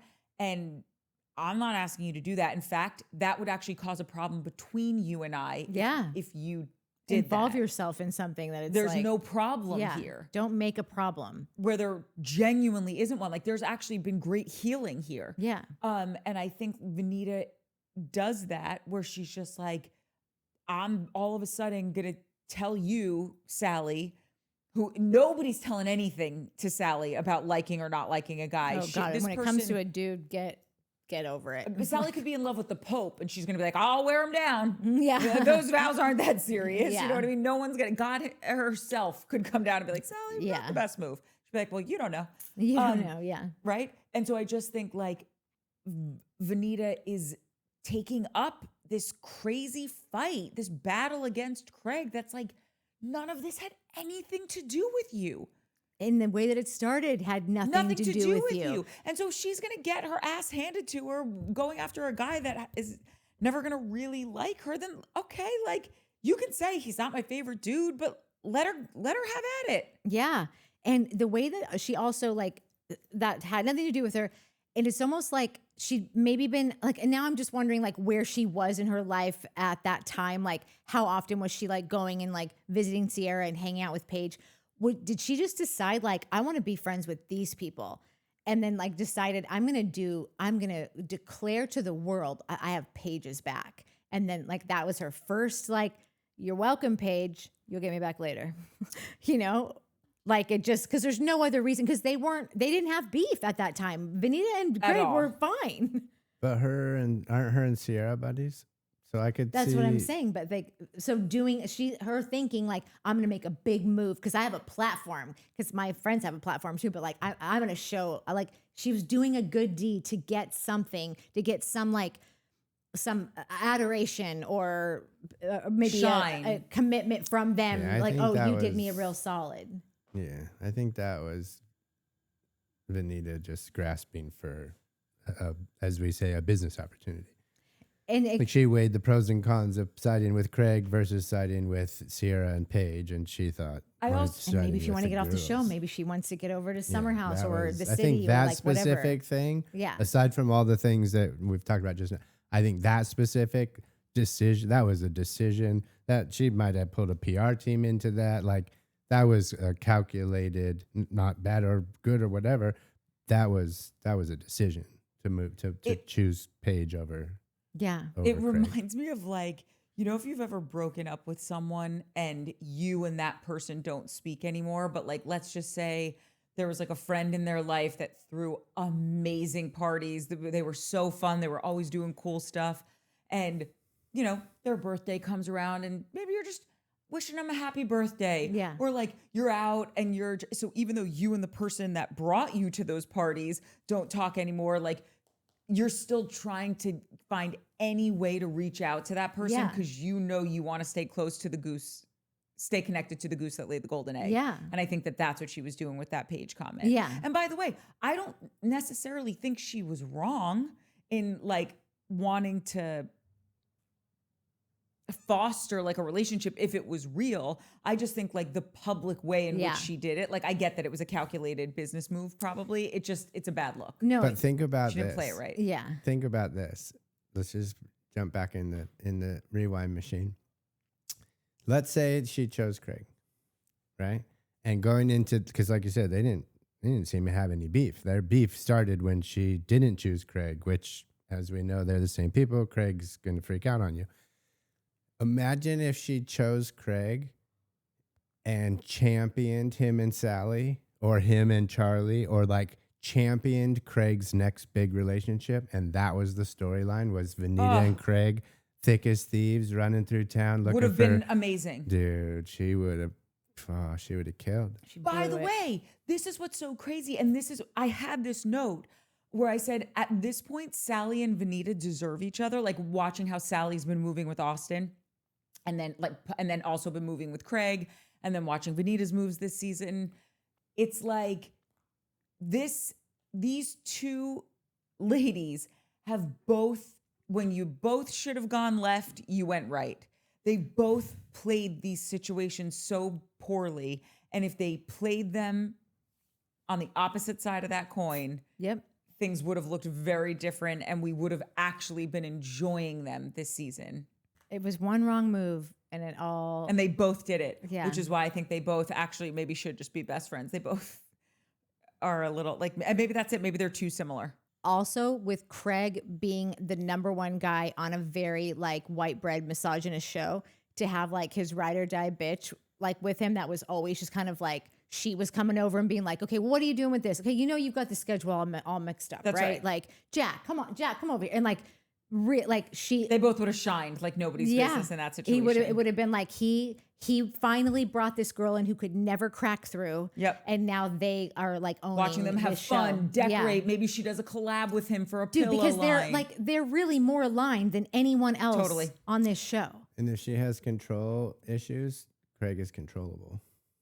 100%. Craig But is it's from a controllable. woman. Oh, yeah. Yes, 100%. Yeah, and needs a Platonic or buddy. not. That's right. Because That's he right. needs a buddy, so he's That's gonna. right. She's just he put her on the roster with Jack. Like it'd be like, That's right. if Jack's line is busy, I'm She going would to have ended up like, making money off of the Yeah, friendship. right. Yeah, Dang. Wait, just to tie things up, I know we got very wandered about the countryside there, but I feel good about it. I feel like I've got a real no, I do. sense of I just think that if Vanita pulls some shit on Sierra, like how she does with Salley, like if she starts telling her you shouldn't date that guy or you shouldn't do this project or like whatever, just whatever, like friends have these conversations and then one friend can just get a little too invasive. just as I heard Paige said something. Or I Yeah. heard Amanda say something. You know, it just Yeah. gets messy. Exactly.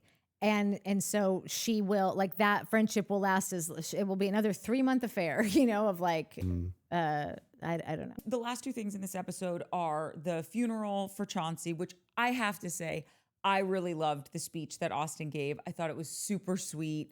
I love that Miss Pat does this. I love the love that she has for her animals. I'm just a Miss Pat stan, quite frankly. So I'm gonna I'm gonna make this is a womp womp. Oh, you didn't like his speech? No. Oh. I did. I just was looking at like sometimes like I was thinking about this. Who are the people having the worst season? Vanita and Austen. Like they're the ones catching all the like whether it's their true selves or the edit or, like, catching the stray or bullets. all the things like they are not being shown. You know, they're getting the most shit across the board. So I feel like Whitney being Whitney throws Austen about, oh, we can have one person come and do Well, this. Miss Pat did say, and I don't. She did, but it could have been because we're going to throw him a bone here, let him do this because he needs a likable moment. And then we're also going to have Vanita be Madison's first call. That They don't even fine. seem like they're that good of friends. Same. That did seem weird to me when she had called her. The only reason I'm just a little hesitant to believe it with the dog thing is because I do think Miss Pat even said it. She was just like, "You'll never see me get this emotional about any of the three of the men I've married. Yeah. My animals are everything." And I just don't think she would sully the good name of You're Chauncey probably right about that. Yeah. and like have a fake Yeah. speech from him. And she said like he just always loved you so much. And Yeah. Yeah. That's probably, I'll let that one go. thanks. The Madison one. The Madison one, I'm with you. Yeah, Yeah, she like just needed Salley an went- outbeat after storming out and having all those things be true. Seeing the flashback to like we weren't guessing anymore. That happened. You know? Again, though, Vanita's place looked a mess. You know cameras are coming. Get the orange juice out of your bag. Anyway, Mike, sorry, you were going to say something. Well, no, just that Salley went to Madison's ultrasound. Yeah. They left in the scene of Salley leaning over and being like, "Hi, so and so, whatever the kid's name is. It's your Aunt Sally." Yeah. Only to have Vanita be seemingly the first call. Maybe she wasn't. Maybe they just put it in that way. Like maybe she did call Sally. Well, no, Oh, she no, said Madison Madison said says it. it. You're my first call, Mm. and I'm like, And I don't think producers were with her at the hospital Yeah. because she was FaceTiming. They yeah. would have had the cameras there as well. I do love that Madison was getting her hair done in Who prep doesn't? for the next. Like, that's just pro. Yeah, listen, that would not be me. It but would be me. but- I'd be doing my own. I'd be too cheap to hire out. I'd be like, oh no, bring all I my want to be stuff. in like a bathtub at my house or something. God, no. Well, I'm not having But children, you should so have it just doesn't really seen matter. the look Mike gave me. Like I just peed in his pool, like Austen. What did you? What you don't like a bathtub birth? He looked at me like this. No, I don't care. But like Harris was like, oh, my friend in Oregon gave birth in a river. I'm like, that's the most Oregon thing I've ever heard in my life. So, like I said earlier, we filmed both. What episode is this? This is 10 and 11. 10 and 11. Okay. No, I think this is 11 and 12. It's not. Great. I'm always wrong. It's fine. Okay, so like I said earlier, we filmed episode 10 later, and by that time we had the episode for 11, so we are just shooting them back to back, and we realized we don't have any comments for this because we haven't even posted episode 10, so we don't have anything. Here's what I'll do. I'll totally agree with Mike. Mike was 100% right on everything. Can't believe I'm saying this, but Team Mike. Courtney's hair looks great. Courtney's hair looks great. Brilliance, brilliance, brilliance. Oh, speaking of brilliance, go read Truth for Peace for Freedom's take on Stephen Wilson Jr. It should be just the cover of Rolling Stone. And then Fishing Gal, I think you said you were going to check out Stephen Wilson Jr. So are we waiting until our camper trip, or are you going to tell me what you thought? Because Truth really loved him. Those are the comments. She did really like him. I was going to let you read that comment. What is where did she put that? Was that on Summer House or was it? Nobody knows is the thing. It'd be so hard to find out. Yeah, impossible to tell. As you were saying, Nat. Yeah, so we don't have any comments because you don't have the episode It's yet. kind of my fault, but it's not. How is it your fault? Well, 'cause I got nobody sick. that are. Oh yeah, she got sick. Can you believe it? Let's hang her. But I can't get stressed about it because that's apparently what Yeah, this causes it. Yeah, that's Vicious cycle. That and maybe some heavy metals. Who knows? I'm getting tested. That's so Further testing Craig. is That's getting so done. Craig. Are you an alcoholic and we can't talk to you No, about no, no, no. anything? We can't. Finally, she's coming around to my side. I've been sticking up for him. We're both Aquarians. Yeah. Maybe he's got some thyroglobulin stuff. Yeah. Wait, I don't know what my third one is, but Shannon Fall said what her 3 jobbies are, and all I know is that 2 of my 3 jobbies are Scorpio. Is that good? That's intense. Yeah. Now that explains it. That's why we have Mark after dark. Yeah, I don't 'Cause hate you're Craig. I'm a double Scorpio. Scorpio. I wonder if you're a triple Scorpio. I'm quitting. I'm definitely not triple Scorpio. Okay. I'm I'm letting you know. I'm putting my notice in now. That's it. Really intense. You can't quit after this much time. If I told you that, because what? Who cares? It's been wonderful. No, someone said something about I can't remember. I can't even remember if this was in our comments now, but I feel like someone was saying something about that they're on the cusp and they're not really sure if this or that. But the word penetration somehow also made it into the comment, and I'm like, you're a Scorpio. Okay, now I'm going to really regret saying this. They have the same birthday as my mom, and you had to say that word. By the way, Natalie always tells me, because I've never dated a Scorpio, she's like, you really need to. I mean, Apparently you guys are foxes in the sack. I think that their try. whole world hinges on it. That's what I think. They're sexual. They're Guatemalan. Yeah, I Okay. think that I think that like it is so much of their being is this sexual element to them. Like I don't like. No. This is the wrong. I believe channel. hearing the words, the hyphenate sexual revolution. Yeah. Yeah. Right, yeah. Oh my God. What? Should we tell them that story? Yeah, Mike wanted to switch. No, she did. No, not one to switch. No, I was like, we were changing the bed around, and I'm like, but I need to be closest to the door still, or like whatever it was, like it was going to change our sides, and he goes, But after like 6 or 7 or 8 years, like many years. yeah, Yeah. and then he And was I was like, like- I would prefer that. And he's like, you be in for a sexual revolution if I would, because I'm And right-handed. No, you said or- why, and I said because I'm right-handed. Yeah. We slept on this way, and we went this way. Oh yeah, Judy, if you're still here. I just want to apologize. When we did shoot Summer House, we also shot that late, and so that was an all-nighter to put up, and I did not have time to go back and take out the curse words, and we really let them rip on Summer House. That's Timmy's fault. Yeah. that guy. By the way, Somebody was like, "You have Timmy and you didn't even advertise him." I don't What? know What does that if even we mean? would be able to have Timmy if we were the kind of people that advertise advertised him. him. Right, I have to don't know if pay. he'd show up again. Yeah, he'd be like, "I'm good, thanks." someone in the comments from this past week, they were like, or last week, what's, who Yeah. can keep track of this one? They were like, I love how you guys break the fourth wall and will look at the camera. And I want to let you guys know, I have to look at my camera. It's the only way out when they're really going at it. So you are my lifeline. We're not going at it. I'm being bullied. Abused. Yeah. Bullied. Yeah, I'm being pushed God. around and bullied. Okay, Craig, You love who you love is love. You can't help who you love.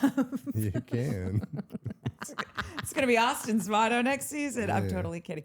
I have to say something really quick. A lot of because points. now we've under started to the have the fun column again. is filling up. August. Wait, I had so much to say about, and I know we're not going back in time. It's fine. And I'll probably plug it in when we start doing Summer House because I took full notes. I didn't know that I was going to literally not be able to get out of bed. I just sent Mike and Nat a text that like, I'm dying. And if these are my last words, just know I love you. I had the exact same response to Carl that you did on Summer House. I was like, listen, Why is he running? No, I'm like, I know that he is healthy. He looks incredibly sick to me. That's Really? that's runners. It's runners. Like, no offense to runners. I know I shit on you all the time, but like, Carrie Peacock's the only one who gets a pass. The rest of you can off. But that's especially dude runners that are marathon running. If you're just into running, you're gonna get super lean and satiated because you want to Not satiated. You want to be light, not Satiated that's means like full. you're Yeah. like satisfied. What was I thinking of? Different word. But yeah, just lean and skinny. Yeah, Like you yeah, just yeah, want yeah. to be fast and bing, bing, bing running, Yes. But I had the same thought as you Yeah. did originally. I was like, oh my God, someone feed Carl. Is he sick? Is he No. okay? You he's been guys- eating gels for the last 6 months. Oh my but- God, wait, I have the best story. I used to work with this guy who was running a marathon and he's almost at the end. He's got like 2 miles to go and they've got, the gels for electrolytes and salts and all that stuff. And then they've got the gels for your nippies because you chafe. Yeah. And so he's so adamant because he's almost at the end of the marathon. Yeah. And he takes the tongue depressor and he thinks it's electrolytes, but it's actually the gel for his nipples.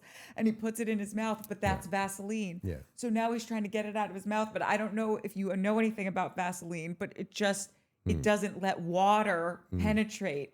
And when he was telling me this story, I was crying laughing. Yeah, that's a tough one to mix up. Could you imagine running a marathon? You have 2 miles left and you have a mouth of full of Vaseline. Shane was talking to his dad one year and his dad was reading the LA Times and he's like, oh, they're talking about the marathon. And Shane's like, I heard this story. yeah, where he they're not tried to real run a marathon athletes. in like brand new shoes with no training. well, the first year he goes Yeah. and it's awful. He doesn't make it anywhere. In the second year, he's like, okay, I'm going to get new shoes. I'm going to whatever. So he's got the new shoes on. Rookie mistake. Yeah. He takes the shoes off and almost finishes the marathon barefoot. Yeah, psycho. I tell that story sometimes. But I like- tell him it was the first one. I didn't know he ran. Yeah, he did went it back once. the second year. But like 5 years out of finishing the marathon, he saw this is the most Shane thing. This is all you need to know about Shane. 5 miles out of finishing the marathon, he saw his friend's house, just peeled off the root and went and sat in a cold bathtub at his parents' house. He's like, forget this shit. Harry Styles finished the Boston Marathon, I think, in under 3 hours, which is psychotic. Also, an Aquarian. Mike, the Loser. way that you're talking about cyclists right now, and like I can't find the photos because I have 10. I wish it won't even tell me the number of photos. I have like 11,000 photos in here so I can't find it right this second. But when you were going like cycling all the time, you looked exactly like her. Oh, I really want to see this photo. You weren't. You listen. You weren't. But you were so thin. You were so gaunt. Gaunt, that's the word I was thinking of. Yeah, lightweight, killing KOMs left and right. So fast. All right, are we done yet? Yeah. Christ Yeah, I'm sorry. almighty, I- 240 Do we need to and do no anything comments? to say? Yeah, bye. No. Sassy. Mike looked like Carl. Okay. Anyway, love anyways, ya. yeah. Okay. Yeah. Love you. Bye.